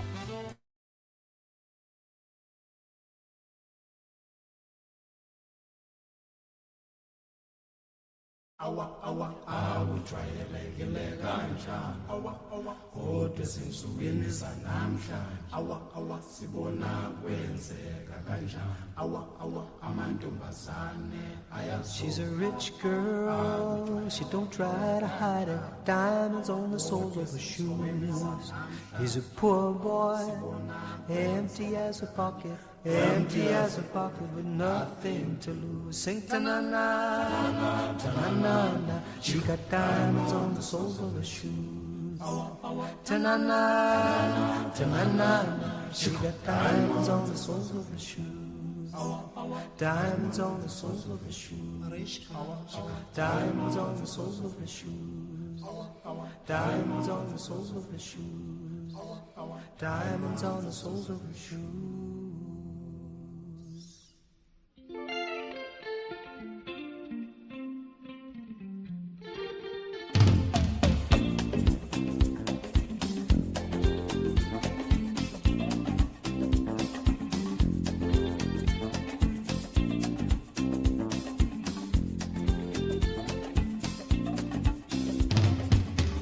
Say she's crazy, she got diamonds on the soles of her shoes.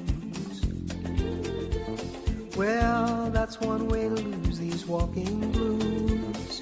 Diamonds on the soles of your shoes. She was physically forgotten, but then she slipped into my pocket with my car keys. She said, you've taken me for granted because I please you. Wearing these diamonds.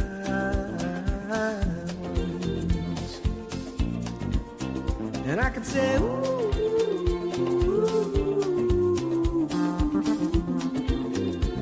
as if everybody knows what I'm talking about. As if everybody here would know exactly what I was talking about. I'm talking about diamonds on the soles of her shoes.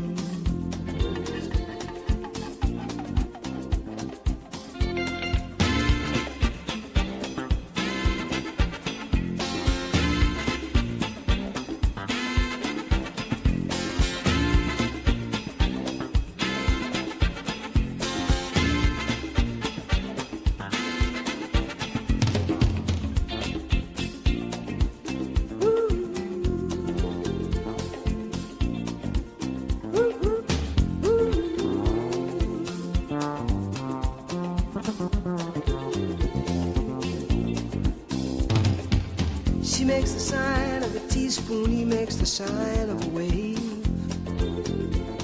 The poor boy changes clothes and he puts on aftershave to compensate for his ordinary shoes. And she said, honey, take me dancing, but they ended up by sleeping in a doorway by the bodegas and the lights on over Broadway, wearing diamonds on the soles of their shoes. And I could say, ooh,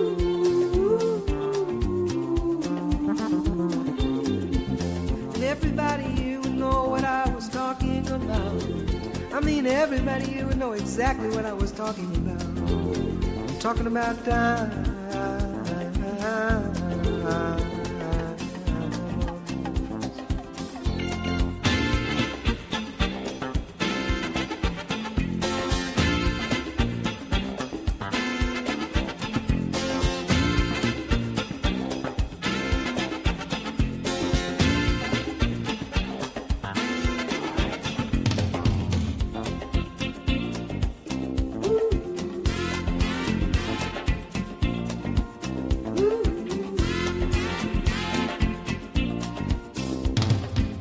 People say I'm crazy, I got diamonds on the soles of my shoes, yeah.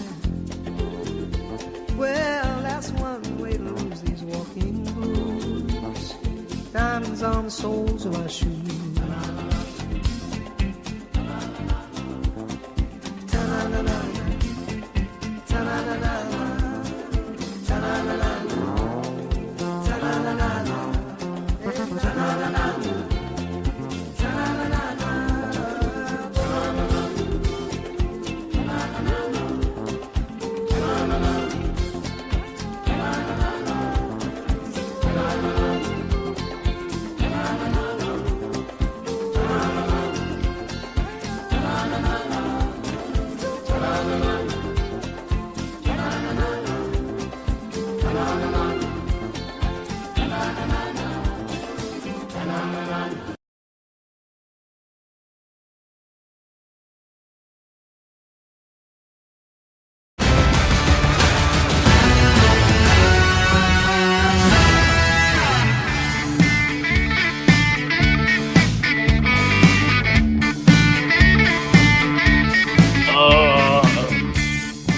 It is the Drake Toll Show. Westwood One Sports, the Westwood One Sports app. Well, hold on. Why did you take yourself off the screen? What's all this about? Oh, okay. Sorry, I didn't know you were gonna get that. Do you? But look, okay. So here's the deal: College Softball World Series, NBA Finals, NHL in the Stanley Cup. Can't call it the NHL. I don't want to call it the NHL Finals. It sounds. I don't. One of them's the Larry. Well, it's like if we called the NBA Finals the Larry O'Brien. Green. We wouldn't do that, you know. We wouldn't call it the Lombardi game. The Lombardi Trophy game. Like, it's just a weird, the Stanley Cup. Or Aaron Judge removing a rib for unknown reasons. Big gooner. But in the middle of all of that, I think that, and correct me if I'm wrong, Graceland by Paul Simon is his best album. We're not going deep on this. I just need it to be known that Graceland by Paul Simon could it be up there with the best album of all time? This is such a Rolling Stone thing. Like, Rolling Stone would look at Graceland by Paul Simon and say that's the best album of all time. No, they'd be like, it's no Life of a Showgirl. You really don't like Taylor Swift, do you? No, not at all. Can't stand her. It's okay. I'm not gonna be upset with this. I don't think most of our listeners would be upset with you if you don't like Taylor Swift. His self-titled album is also good. There Goes Ryman Simon is also really good. Yeah, it's just Paul Simon's great. Still alive too, by the way. He's a little guy. Did you see Paul McCartney? Paul McCartney looks pretty good. I love Paul McCartney. Paul McCartney, all things considered, he's a Beatle. He's a damn Beatle. Breaking news singer Paul McCartney is a Beatle. Well, okay, sue me. He's so far removed from being a Beatle that you have to remind yourself sometimes, like, damn, that's one of the founding members. And by founding member, I mean, like, well, no, there was the fifth Beatle. And he doesn't exist anymore. Because I think Ringo came in and took a spot. Yeah, Pete Best. So, yes. So it is technically Paul. Yeah, Paul McCartney is a founding member of the Beatles. Yeah. As well as what, Pete? Is that his name? Pete Best was the original drummer. The second Paul McCartney, that's a good point. That's why he aged so well. This guy's like 10 years younger than the first Paul McCartney. Do you think the second Paul McCartney and the second Avril Lavigne came from the same lab? Yeah. Wuhan, China? Uh-huh. COVID came What does COVID, Paul McCartney, and Avril Lavigne have in common? No one posed this predicament to the president. This is the stuff they put on that cognitive test. This is the stuff he's going to hit. Blip. Yes, Nitro? We can't figure out if this is the original Paul McCartney or the stunt double. Sounds like a job for Curtis. I'm coming. They let Curtis in to sniff the memorabilia at the Beatles Museum in Essex.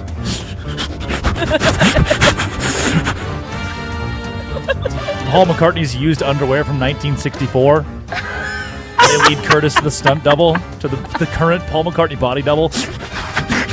But remember, Curtis is nonverbal, so he has to signal somehow through the movement of his tongue whether or not this is the original Paul McCartney.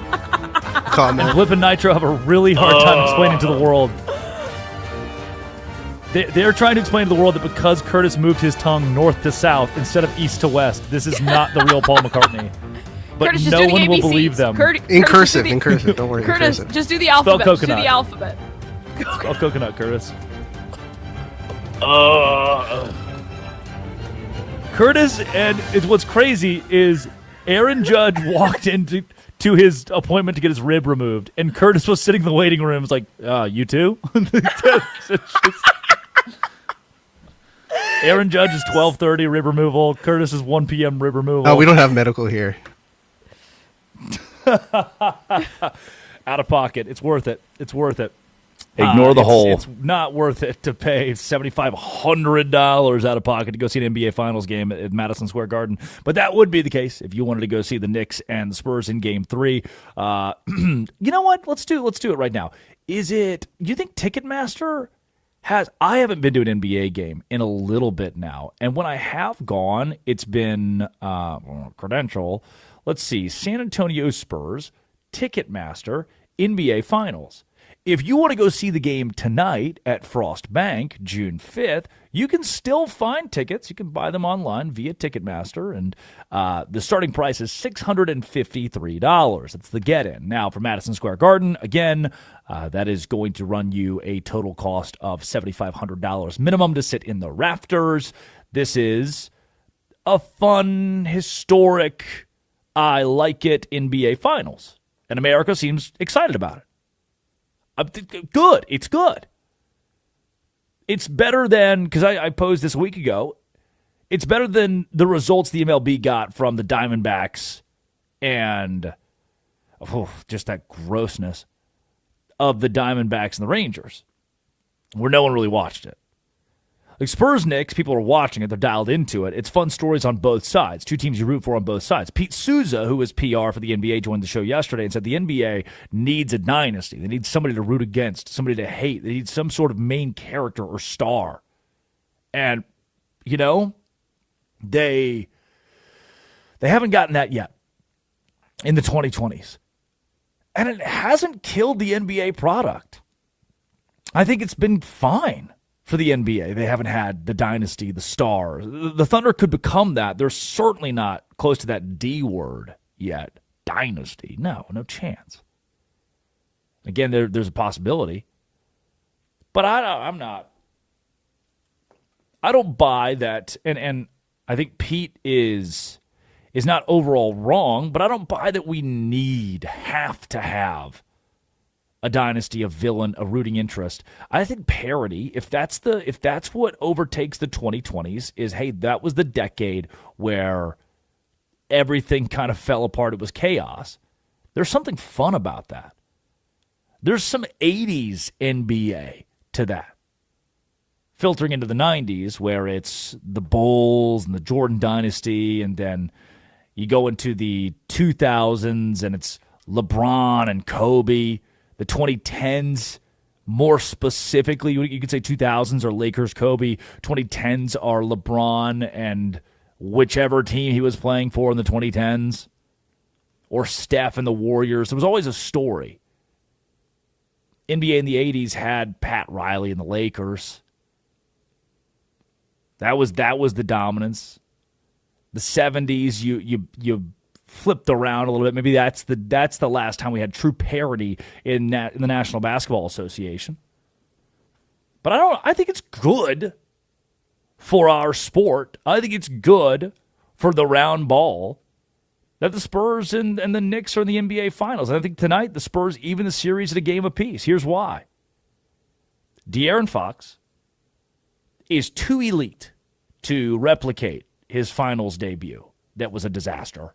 7 points on 3 for 13 shooting. Worst case scenario. But his entire career, take you back to Sacramento, defined by lightning quick adjustments. More downhill aggression. You're going to get that from De'Aaron Fox. And San Antonio, 26% from 3 in Game 1, 11 for 43. Uncharacteristic. That's not going to happen again. They rely really heavily on floor spacing. That is to let Victor Wembanyama cook. And the level of cold shooting from a Vassell or Champagny is not. I mean, and look, as Greg Popovich is jumping into these practices, helping the team, helping them tweak the off-ball screening packages. The Spurs, if they shoot 36% from 3, they probably win Game 1. And I fully expect them to bounce back and do so tonight. Uncharacteristically bad game for De'Aaron Fox. Uncharacteristically bad game from behind the arc. And the physicality of the Spurs, I know that they're tired. They played so many games. I think the physicality of the Spurs is still there. Wemby looked a little run down, a little downtrodden late in the game against the Knicks. But what I think he understands, kind of the wake-up call of Game 1 is, we can't take a night off. More specifically, I can't take a quarter off. I can't take 6 minutes off. Like, I've got to go. And if I can do it for 4 more games, after that, I can take my ring and go to Cancun. 4 more games. You look me in the eyes after 93 basketball games in a season and say, look, I know you've been through it. But 4 more games, 100%, and you're an NBA champion? That'll drive. That'll play. I also don't think Josh Hart was a rebounding machine, a hustle and effort machine, but that was an anomaly for his playoffs. I think De'Aaron Fox progresses to his mean. The three-point shooting for the Spurs does the same, and Josh Hart regresses to his mean, and the Spurs win it tonight over the Knicks. When we come back, our idiots of the day, Westwood One Sports, the Westwood One Sports app. This is the Drake Toll Show. I'm coming. This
coming. It is the Drake Toll Show. Westwood One Sports and the Westwood One Sports app. Childish Gambino, Redbone, bringing us back in. Addie Bates produces. Curtis Poindexter runs the board. Drake Toll with you on the 8 o'clock hour. From the Savannah Bananas organization and Locked On Big 12. 2-game stint this weekend for yours truly. American Family Stadium. American Family Field. Milwaukee, Wisconsin. I didn't know until I landed yesterday in Milwaukee. My first time in Milwaukee. I didn't know they really love beer. And I'm a huge, this is super public. I'm a huge Miller Lite guy. That's my go-to light beer. And the only thing, like if someone said, hey, casually, what is your favorite beer? I'd say Miller Lite. And they say, what is your favorite type of beer? I'd say a Hefeweizen is top notch if I'm not going for like a light, like a Pilsner. But if you really get niche, Spotted Cow, it's beer you can only buy in Wisconsin. You can't get it unless you go to Wisconsin. I devour it. It's incredible. I bought a 6-pack when first thing I did when I got here was went to the grocery store and got a 6-pack of the Spotted Cow stuff, which is top notch. And 2-game stretch this weekend. The Party Animals, the Loco Beach Coconuts, at the home of the Milwaukee Brewers. 42,000 people sold out at One Brewers Way in Milwaukee on the CW. I didn't know. Now, can I tell you something? I'm 25. I'm not old. I'm pretty young. 25. And I did not know that there is cable versus like wire or land. So I'm still learning this. So cable TV, like, hey, ESPN, we have cable. Like, oh, yeah, you got cable, you got ESPN. Then there's the basic like public broadcast package where you got to have a PBS, a Fox, a CBS, an NBC, an ABC. Like those kind of come with just plug a TV in or plug it into the wall or wherever you. And come to find out, the CW, which will be on 7:30 Eastern Time tomorrow, Saturday, 3:30 Eastern Time on Sunday, so you can watch the Drake Toll Show, but live and in a fur coat for Banana Ball. The CW is a part of that package. That like, you have a TV legally, you have to have the CW. So you can watch Riverdale, Superman and Lois, Sullivan's Crossing, and the Drake Toll Show via Banana Ball tomorrow. I'm from the Savannah Bananas organization and Locked On Big 12, but most importantly in this context, Westwood One Sports and the Westwood One Sports app, where it's time for our Idiot of the Day. Idiot of the Day. Idiot of the Day number 1 is Pete Crow Armstrong. After in his little baseball game last night, Shea Langoliers comes to the plate and hits a ball pretty well to about 6 feet shy of the warning track, straight away center field where Pete Crow Armstrong is standing. PCA immediately looks up in the sky and then looks really confused, lets it go over his head, and it becomes an inside the park home run, a 2-run inside the park for Shea Langoliers. Here's the audio via NBC Sports California. Scoring position tonight. We're in the 6th inning. The A's lead 2-0. Shea underneath it, a touch. Crow Armstrong can't find it. It drops. It goes all the way to the ivy. Here goes Shea. He will be sent home by Bobby Crosby. The relay throw. Not in time. And the A's take a 4-0 lead in the 6th. Addy, before we play the next audio clip, which is a saving grace, PCA, one of the more embarrassing defensive plays I've seen in Major League Baseball. It's not even the getting lost in the lights that bothered me. It was that after it happened, he just stood there and just looked defeated. No, you get your ass back there and you try to make the play because you're making both the left and right fielder come in and try to get this. Like, he just stood there. That's what actually made me mad. I'm like, yes, sometimes it gets lost in the lights, even though he should have, taken a step back and everything. Like, he just stood there as soon as it was hit and acted like he's never played baseball. But the fact that after that ball hit the ground, he did nothing, he should be benched. Well, here's the problem. We can't bench him because our idiot of the day later in the contest, in the bottom of the ninth, runners on second and third, with 2 outs in a tie game at home, Pete Crow Armstrong does this.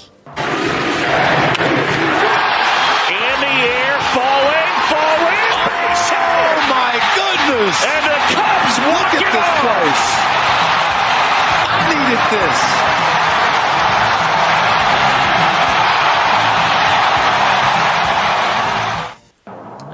That is John Sciambi on marquee. Cubs win it on a walk-off from that same guy that just boofed in the outfield. So now what? Do we still bench him?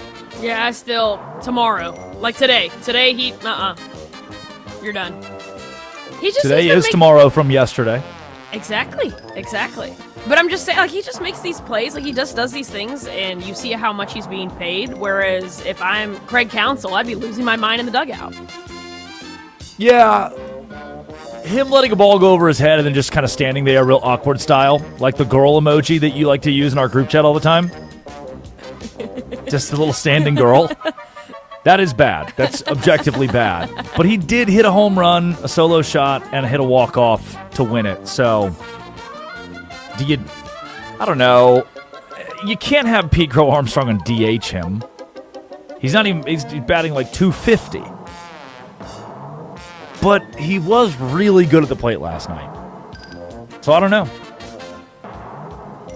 I don't know if Sinatra, like, pukes on the carpet, but then she was really nice the rest of the night. Like, I'm just like, Sinatra, what the hell? You know what I mean? Like, this is a situation, though, where it's not like he puked on the carpet and was really nice. He puked on the carpet and then ate it. Sinatra would never. So you're really mad that Pete Crow Armstrong threw up on the carpet. You're like, damn it, what are you doing, Pete Crow Armstrong? Then he eats it all, and you're like, well, I guess I don't have to clean it now, so that's good. There's still going to be a stain. There's still going to be a little stain. Ignore the whole. There's a little stain. That's going to cost me $250. I'm not getting my security deposit back. That's why he cost so much money for him to puke on the carpet. Yeah, but it was a walk-off, so the stain is like, yes, he left a stain when he ate the throw-up, but the stain looks oddly like Jesus. Yeah. So you can frame it and sell it for a lot of money. That's the equivalent of him having the worst defensive snafu I've seen this year, followed by a walk-off. So I think to recap, Pete Crow Armstrong threw up on Addie's rug. Ate the throw-up so she didn't have to clean it up. There was a stain, but on further inspection, the stain looked a lot like Jesus Christ.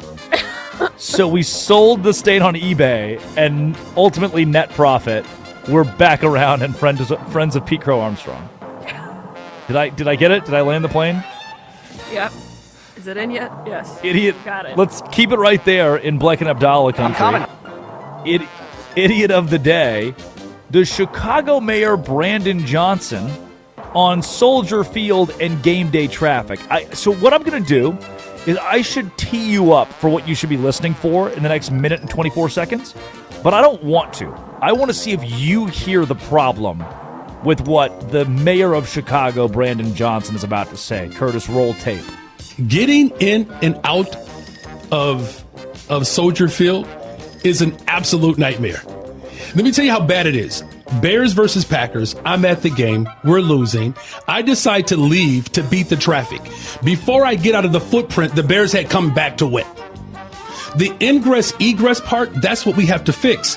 In the other locations, they don't even have the basic fundamentals to do things like the sewage, the weight of that many people coming through there, not to mention ingress, egress. They have not even solved what we have already had as established, the ability to actually host large scale events. The only thing that we need for our infrastructure is ingress, egress. We need that regardless, right? The museum campus as a whole benefits from it. Look, Chicagoans want to watch the Bears in Chicago. Everybody knows that. There's frustration because we did not get complete cooperation when we came out 2 years ago. So here's what I'm committed to doing. Working with Bears fans, working with the governor, working with the state General Assembly, working with all of our partners, as I've said before, to come up with a viable pathway to ensure that a publicly owned stadium in which our inevitable Super Bowl champions can actually play in. And that's on the lakefront. Go Bears. Bear down. Did I get that right? Bear down. I'm not going to sing, though, I promise you. Aside from the really awkward way to end it, I want to go to the middle of the clip somewhere there. He said, we all love to watch the Bears. What? We all love our Bears. But it seems like one pretty important person from Chicago doesn't like to watch the Bears.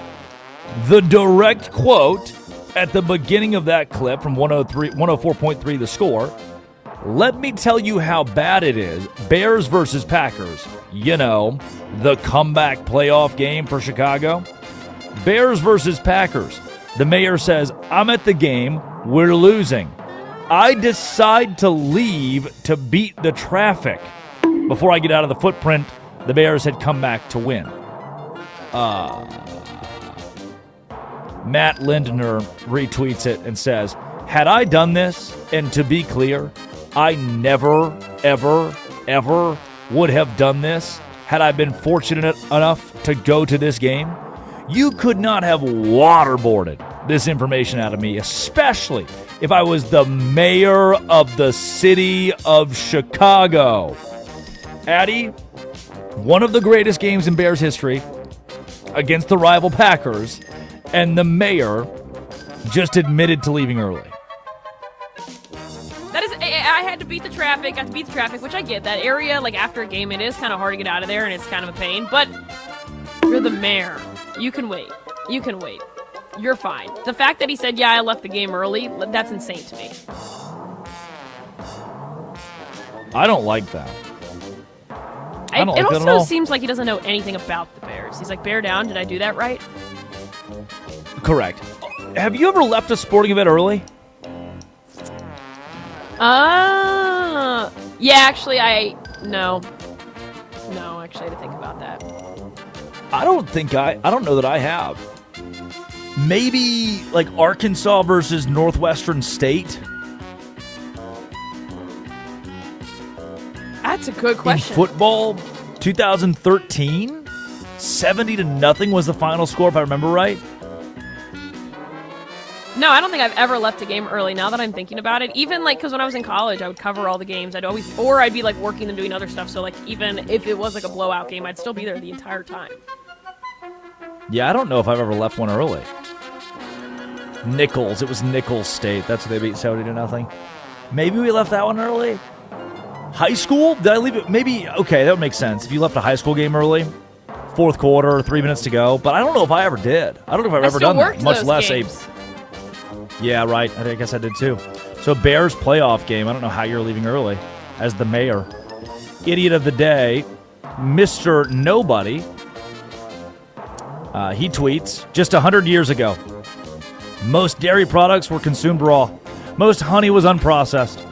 Seed oils were not commonly used. Genetically modified GMO foods did not exist. PFAS chemicals had not yet been developed.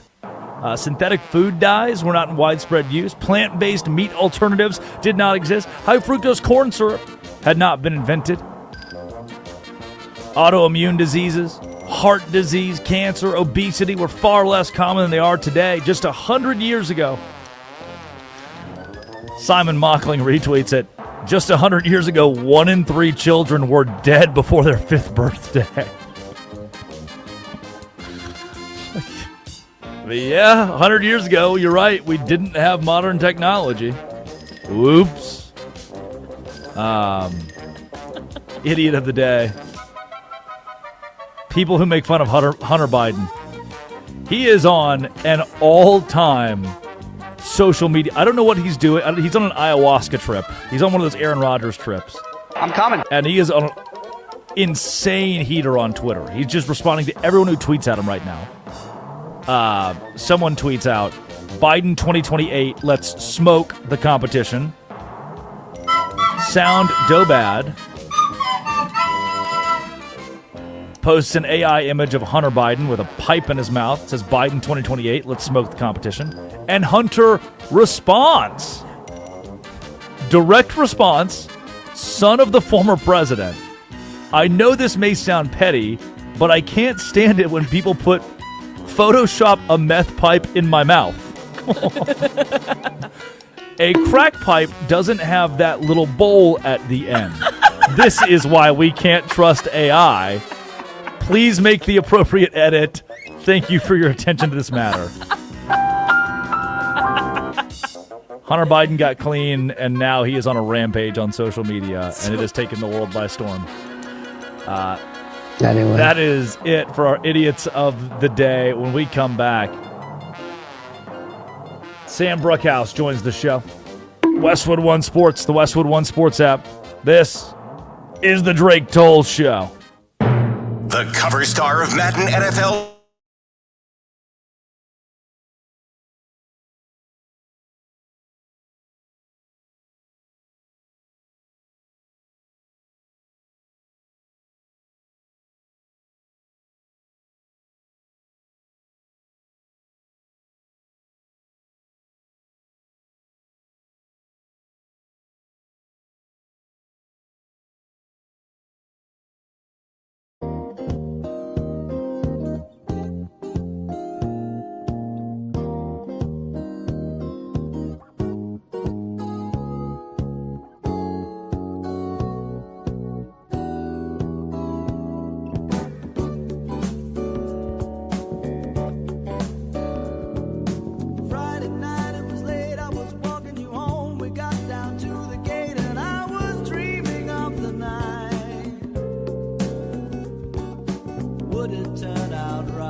brain.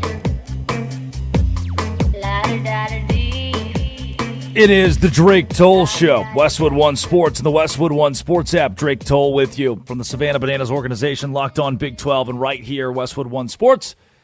Every morning on that app, Sirius XM 375, and the Drake Toll Show YouTube channel. A week ago, when you and I met, the NFL looked different. The Defensive Player of the Year was a member of the Cleveland Browns. A.J. Brown was a member of the Philadelphia Eagles. Russell Wilson had not retired. And then this week was another culmination moment of a wild offseason.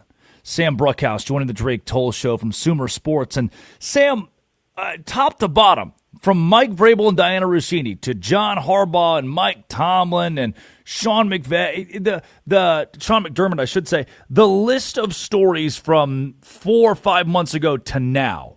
How do you let's keep it broad to start. How do you conceptualize the offseason we're living in the National Football League? I think it has to be defined by stuff other than the draft. And I think that's the real story of this offseason, of that we did not have a super strong draft. There are no defining quarterbacks other than maybe Fernando Mendoza. And I'd argue that the Raiders themselves are defined more by Clint Kubiak going into the season than Fernando Mendoza. So I think, as you mentioned, the high points of this offseason are defined by the coaching changes more than anything else. And obviously the trades yesterday do make a big difference. I think that it actually makes a different difference for the Rams than I think that we think it does. And I think if you ask me to pick a leading storyline, it would actually be, in my head, the Rams not trusting Matthew Stafford, going with Ty Simpson, adding Myles Garrett, and seemingly building a 2 to 3 year plan post Matthew Stafford rather than going all in 2025. This Myles Garrett trade from Cleveland to L.A. for Jared Verse and 3 picks, is it unequivocal that the Rams won the trade by getting the Defensive Player of the Year and adding him to the MVP Matthew Stafford? Are they the winners out of these two franchises? I think you have to analyze why the trade occurred, and I think it's because it was two franchises that are looking at two different things. The first franchise, the Rams, has a quarterback on a 1-year, $55 million extension signed recently, and they have drafted the number 10 pick in the draft with a quarterback. They need to build for 2 to 3 years, and they need to optimize for this year. Adding the Defensive Player of the Year adds probably about 0.5 point over what Jared Verse was adding in any given game. That is a massive floor raiser for a team that has a lot of extensions coming up soon. And also, like I said, has an aging quarterback who I don't think they trust as much as everyone realizes, and needs to build a strong floor on a great team should Ty Simpson have to come in and contribute immediately. On the flip side, you look at the Browns, a team that has not had success at all, despite having Myles Garrett and despite having, like I said, one of the 2 or 3 non-quarterbacks who can actually move a spread line. So you add a young player, cost-controlled, you add 3 premium picks that can help you rebuild your offensive line or rebuild your wide receiver group, and now you start to evaluate, can Deshaun Watson potentially start any games for me? Can Shedeur Sanders build into a long-term starter? And you do so without having to lose a top 10 rusher.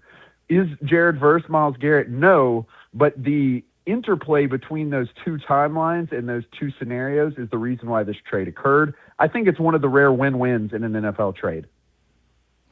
Verse, since he got to the NFL, is only behind Myles Garrett and Micah Parsons in pressures. Pretty good addition for the Browns and a move for the future for Cleveland. Sam Bruckhouse joining the Drake Toll Show from Sumer Sports. Sam, let's take you to Philly and then New England. A.J. Brown is a member of the Patriots reuniting with Mike Vrabel. What is the shock? These rumors have been prevalent, and a lot of them heated up after the Diana Rossini, Mike Vrabel scandal came to light. What is the shock factor now that A.J. Brown is a New England Patriot, and is it 0? I don't think there's much shock factor at all. I'm surprised that no one made, a more enticing offer. again, like if you look at the timelines or you look at the front offices, it's clear how this deal got done. I think the Eagles value a pick down the line very similarly to the way that they view a first-round pick next year, especially given Howie Roseman has been there for so long. And so I think they just wanted a first-round pick in the pocket. No one else was willing to give it, and they didn't necessarily want a second-round pick or third-round pick next year comparatively. A very key element here, though, is that Drake May is in his second year. That pick will be in 2 years. That will be basically at the end of his rookie contract. He will be going into his second contract likely, or at least his fifth-year option. If things go off the rails, the Eagles are in a position where they could potentially cash in that critical fifth year. And so I think this is a good move for both teams. You add a target earner, albeit banged up from time to time, or at least seemed to be banged up from time to time. Who knows if that was off the field stuff. And you add a critical first-round pick to an Eagles team that collects them like they're candy.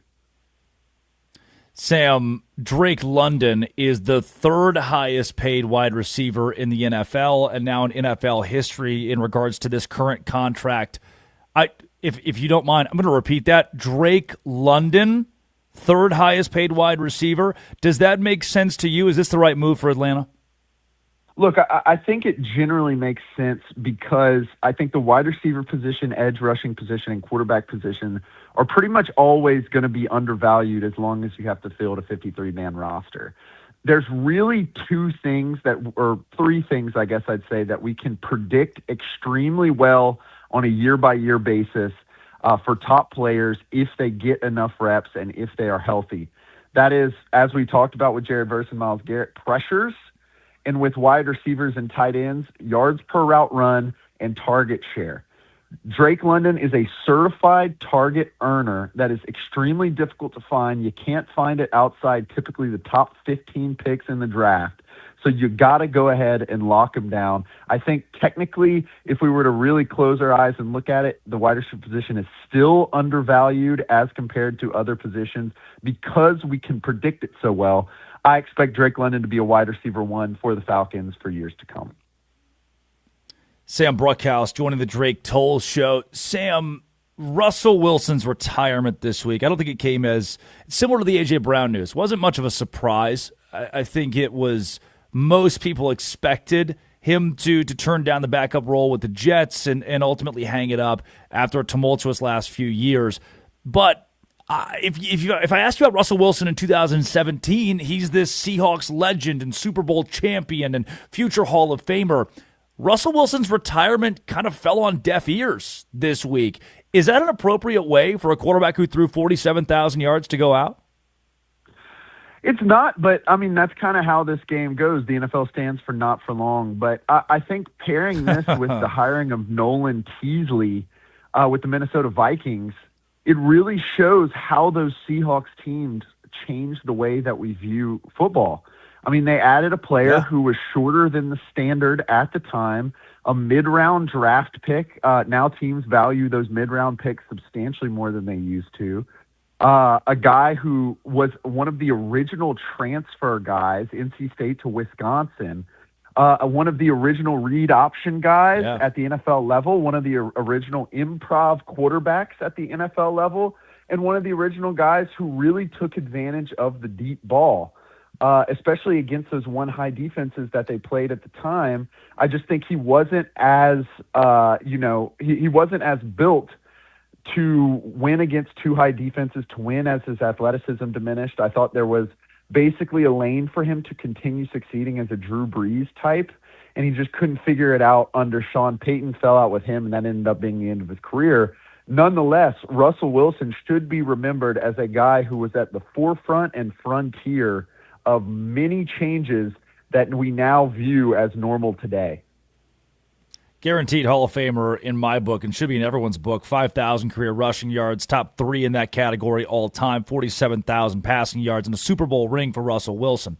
Now for the Green Bay Packers, officially this week, without Micah Parsons until mid-October. And the first 6-7 games for the Packers come against opponents who did not make the postseason last year. It's not a daunting schedule to open things up for Green Bay, but you've seen the graphics and the numbers. Without Micah Parsons, this Packers team looks much, much worse. How detrimental is it, the knowledge that Parsons might not be ready until week 7 or 8?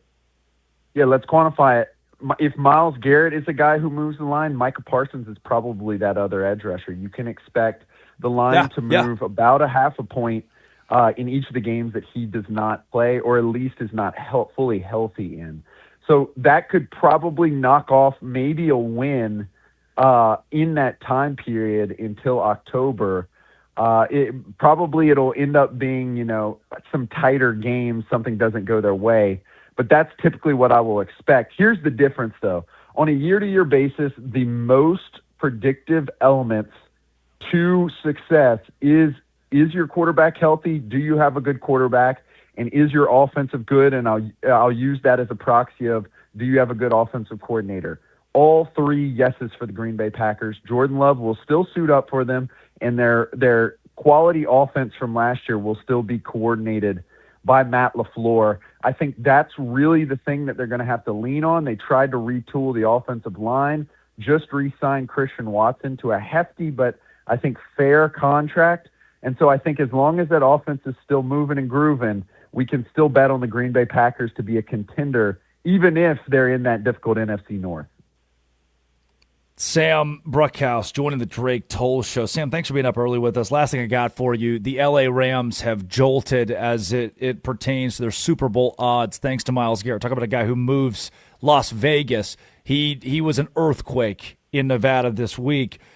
Are they your favorite? Are the LA Rams, after this edition, your favorite to win the Super Bowl on June 5th? Here's why I don't think they are my favorite. The thing that you bet on, much like we talked about with the Green Bay Packers, is you bet on quarterback success. And so if you have a 40-plus-year-old quarterback who, on the Sumer Sports Show, which you can follow on YouTube, subscribe on YouTube if you don't mind, we talked to Jordan Rodrigue from The Athletic 2 years ago, who is the insider's insider on the Rams organization, and she discussed how there's not necessarily a lack of trust, but less trust than you would expect between Sean McVay and Matthew Stafford and Les Snead. I think that was a big portion of the move for Myles Garrett. I think it was a big portion of the drafting of Ty Simpson. And so I think if you really break it down, an older quarterback who, if you fast forward to last year, we didn't even know if he was going to play. We were making jokes about him being in the cryo chamber. He ends up having an MVP season. I think that's the ceiling of what he's going to achieve. I don't think the Rams have the best situation at quarterback.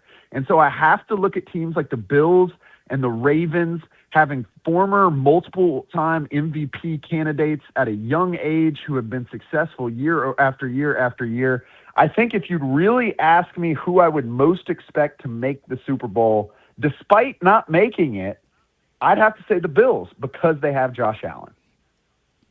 I love it. Sam, thanks so much again for being up early with us, joining the Drake Toll Show. How can folks best support you? Go check us out, Sumer Sports, SUME Sports on YouTube. Please be sure to subscribe. Thanks again, Sam. Thank y'all. Great stuff. Whip around from the NFL. Sam Bruckhouse, give him a follow. And that's, I think he's spot on with the Buffalo Bills. Josh Allen. I mean, pick a quarterback. You want him over Matthew Stafford, Super Bowl champion. Is it finally time? Is Joe Brady the guy? We'll find out in 2 months. 3 months. Well, the Super Bowl is not in 2 months, but in 2 months we're going to do football. 2 months? 3 months? 3 months. Gosh. It's further away than I thought. When we come back, Ryan Radke, who was on the call, Westwood One Sports and the Westwood One Sports app for the NCAA Championship last night in softball. That Ryan Radke joins the program to talk Texas winning it all. This is the Drake Toll Show.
back-to-back now. Ryan Radke of Westwood One Sports joining the show, who was on the call last night and across the College World Series the last couple of weeks.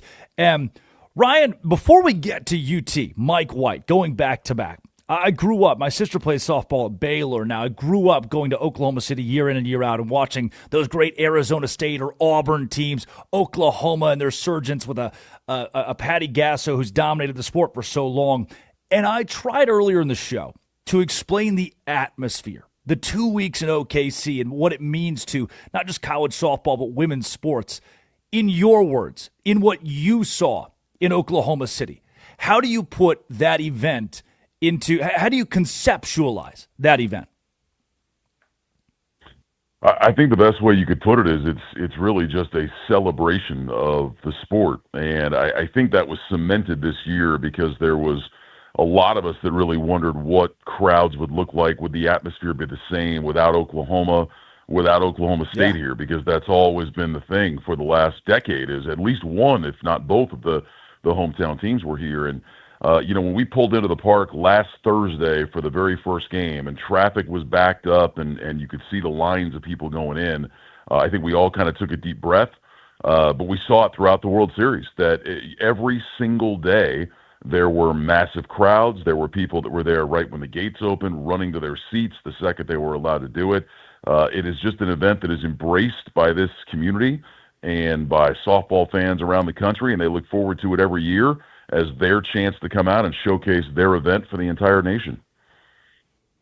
I want to take you back, Ryan, to a few days ago, to Monday, and it sets up the context of Texas winning the College World Series against Texas Tech. But how improbable was it to watch UT beat Tennessee twice and Texas Tech knock off the number one team in the country, Alabama, 2 times in the same day? Those 4 games in one day to set up that finals matchup.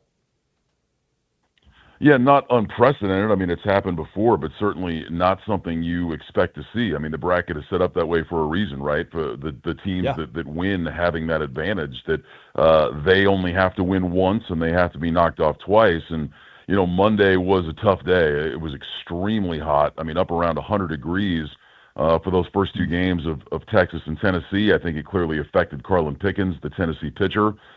She was having trouble out there controlling her ball. And Texas was able to take advantage. Texas, they're a deserving champ for a lot of reasons, but if you're going to get to this stage, you have to have people step up. And if you look at Texas, they had so many different players play a huge role for them, and one of those was Citlali Gutierrez, the pitcher behind Tegan Cavan, who has been the second fiddle to her all year long. She's almost always pitched in relief, barely started. But on Monday afternoon in that first game against Tennessee, Mike White started her, and she was terrific, almost threw a complete game. Texas won. Last night, Mike White starts her again, and she keeps Texas in the game and gives them a chance to come back late, which was huge. And then you go to the nightcap. A lot of us thought that Alabama was probably the most balanced team that was in this field. Their offense was really good. They had strong pitching, 2 good arms in the circle. They were a very good defensive team. I think a lot of us felt like when they got to Monday, only needed to win once, that they're going to be in the championship series. But Texas Tech just did what they do. I mean, Mia Williams hits the home run in Game 1, and then Nyjah Kennedy shut the door on them in Game 2. So it was definitely an exciting night for softball fans. I know that they enjoyed that immensely, seeing not only those 2 teams advance, but getting to see 4 games on Monday and set up what turned out to be a good championship series as well. Ryan Radke was on the call, the Women's College World Series, now joining the Drake Toll Show, Westwood One Sports, the Westwood One Sports app. Ryan, I kept waiting, watching the game, listening to the game for, all right, at some point, Tegan Cavan, where's the record? There's got to be a record somewhere here, and it's all Kat Osterman. Waiting for a school record for nope, Kat Osterman, Texas. That's the brutal part. Is Kat is widely considered, I would consider, to be the greatest pitcher of all time, and Cavan is on her heels now, has gotten into that conversation for the greatest to do it. When all is said and done, where will we put a name like Tegan Cavan in college softball in the annals of history? Well, she's on her way to going down as one of the greats alongside a name like Kat Osterman. Kat did some things that are just ridiculous. I mean, she has some numbers that Tegan Cavan will never approach. And that's no fault of Tegan's. That's just, again, how great Kat Osterman was. But what Tegan Cavan has done at the Women's College World Series, it's pretty amazing. When they handed me the note last night that she is the first two-time most outstanding player of the Women's College World Series, I thought that can't be right. Wow. There's been so many great teams. There's been so many great players that have been here. There's been repeat champions, and she's the first one that's ever gone back-to-back with that award. And you can't really give it to anybody else. I mean, as good as Katie Stewart was and as clutch as Caden Henry was, Tegan Caban steals the show. Last year, she goes to the entire World Series, does not give up a single earned run. This year, Texas' first game, Caban is not good. She gets knocked out after the second inning. They lose their opener. Everybody's thinking, there go the defending champs. They're done.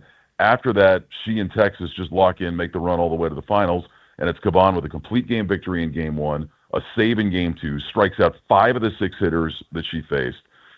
She just, when the moment is big, she rises up to it. And it's really been amazing to see, because you go back to her freshman year, when they got knocked out, Oklahoma knocked her all over the field. I think she lasted 2 innings, gave up 6-7 runs, something like that. Since then, almost no one has been able to touch her. And, you know how it goes, Drake, in sports. Doesn't matter what sport it is. The ones that show up in the playoffs, in the championship series, those are the ones we recognize with GOAT status. Well, Tegan Caban is the one that has been there on the biggest stage. Yeah, has never allowed a run in her tenure in the College World Series in the 6th or 7th inning, and that is, she becomes better and better as the game goes on. Did the same thing last night to close out a win. That's a wild stat within itself. Not Jocelyn Allo or a Paige Parker or a Jordy Ball. That no one's gone back to back until Tegan Caban winning the most outstanding player at the College World Series. Now Texas at the top of the college softball world, still under Mike White. It might be early, for me at least, to use that dynasty word, but what Texas is building, and I know Mike White coming from Oregon and prior, Texas really had struggled in the Big 12, struggled to keep up with Oklahoma and Kenny Gajewski, Oklahoma State. How did Mike White do this at UT and do it so quickly? Well, I think one of the things that UT has shown is really remarkable perseverance. I mean, getting to the championship series in 22, getting kind of embarrassed on that stage by Oklahoma, getting back in 24, thinking they had a really good team, and really just not able again to compete with a team like Oklahoma that was so much better. But they used that experience and they kept coming back. He's done a really good job of building his roster. It is a mostly homegrown roster. They don't have a ton of transfers. A lot of their players are players that came in as freshmen and have come up through the program and developed year after year.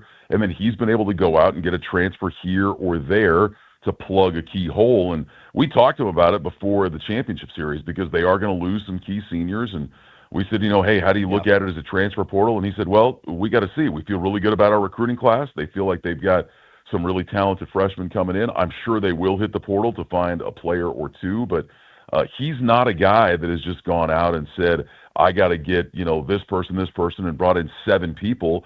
He's been more of the guy that he likes having his own players that grow up in the program, kind of assimilate to the way they do things, and then plugging holes with the portal. And it's worked very well for him. And a lot of these players that now are 2-time champs, they were the ones that as freshmen really took their lumps against Oklahoma and lost the game, 16-1 or something in the championship series. And now a few years later, it's paid off. They're back-to-back champs to finish their careers. University of Texas, top of the world. Ryan Radke joining the Drake Toll Show. Last thing I got for you, Ryan, and again, appreciate you being up early with us today. This Texas softball program, and really, this is more of a question about the trajectory of college softball as a whole, from NIL, Nyjah Kennedy, what she means to the sport, and women being paid a more fair sum, to the way the transfer portal has affected Oklahoma City and the power teams in softball, Kennedy or a Jordy Fromm being at the forefront of that conversation. All things put together, the sport of softball, namely from the lens of NIL and the transfer portal, is it in a healthy spot right now? I think so. I mean, I think you'd have to say that it is. And I think this year is a good example of that. We had a lot of new names, a lot of new teams in the World Series, either teams that hadn't been here or teams that had gotten back for the first time. So, yeah, I think it is. Now, look, we can all gripe and complain about certain things about it, and I know there are coaches who don't necessarily love everything about it, but you're seeing more and more programs, I think, have a chance to win this thing. And you can like or not like what Texas Tech has done, but Texas Tech has gone from a program that did not compete in softball to a program that has been in the championship series in back-to-back years. And they may be the villains of softball for the way they go out and spend, but you know what? Every good story needs a villain. And Texas Tech says, we'll take the role. They've been there. They've lost. There's probably a lot of people that are happy about that. They may very well be back on this stage next year.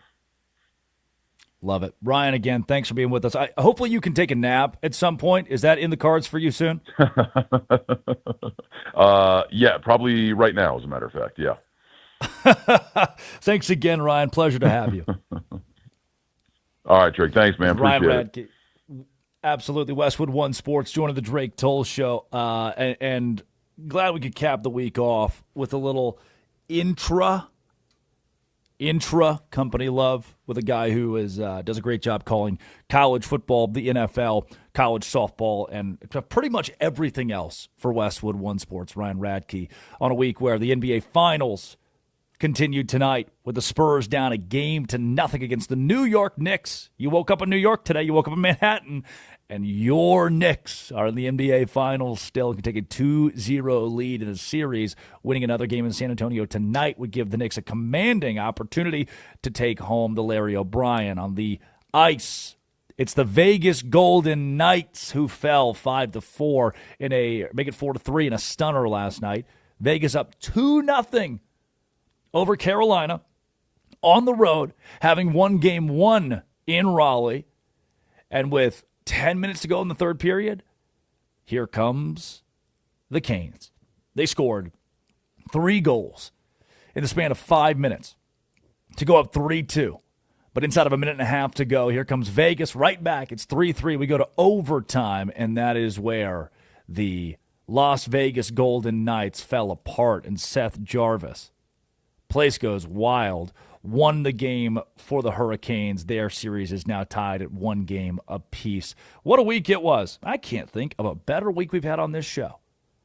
From Chris Easterling, the Cleveland legend, to the Myles Garrett trade and the A.J. Brown trade, the Drake London contract, the Aaron Judge removing a rib alongside Curtis, all of those and more. To Armin Williams, Bruce Gilbert, Colin Jones, Ryan McGuire, thank you for giving me a job. We'll catch you cats on Monday. You Better You Bet is coming up. This has been and always will be on Westwood One Sports and the Westwood One Sports app. It's the Drake Toll Show. Yeah. This is Westwood One Sports.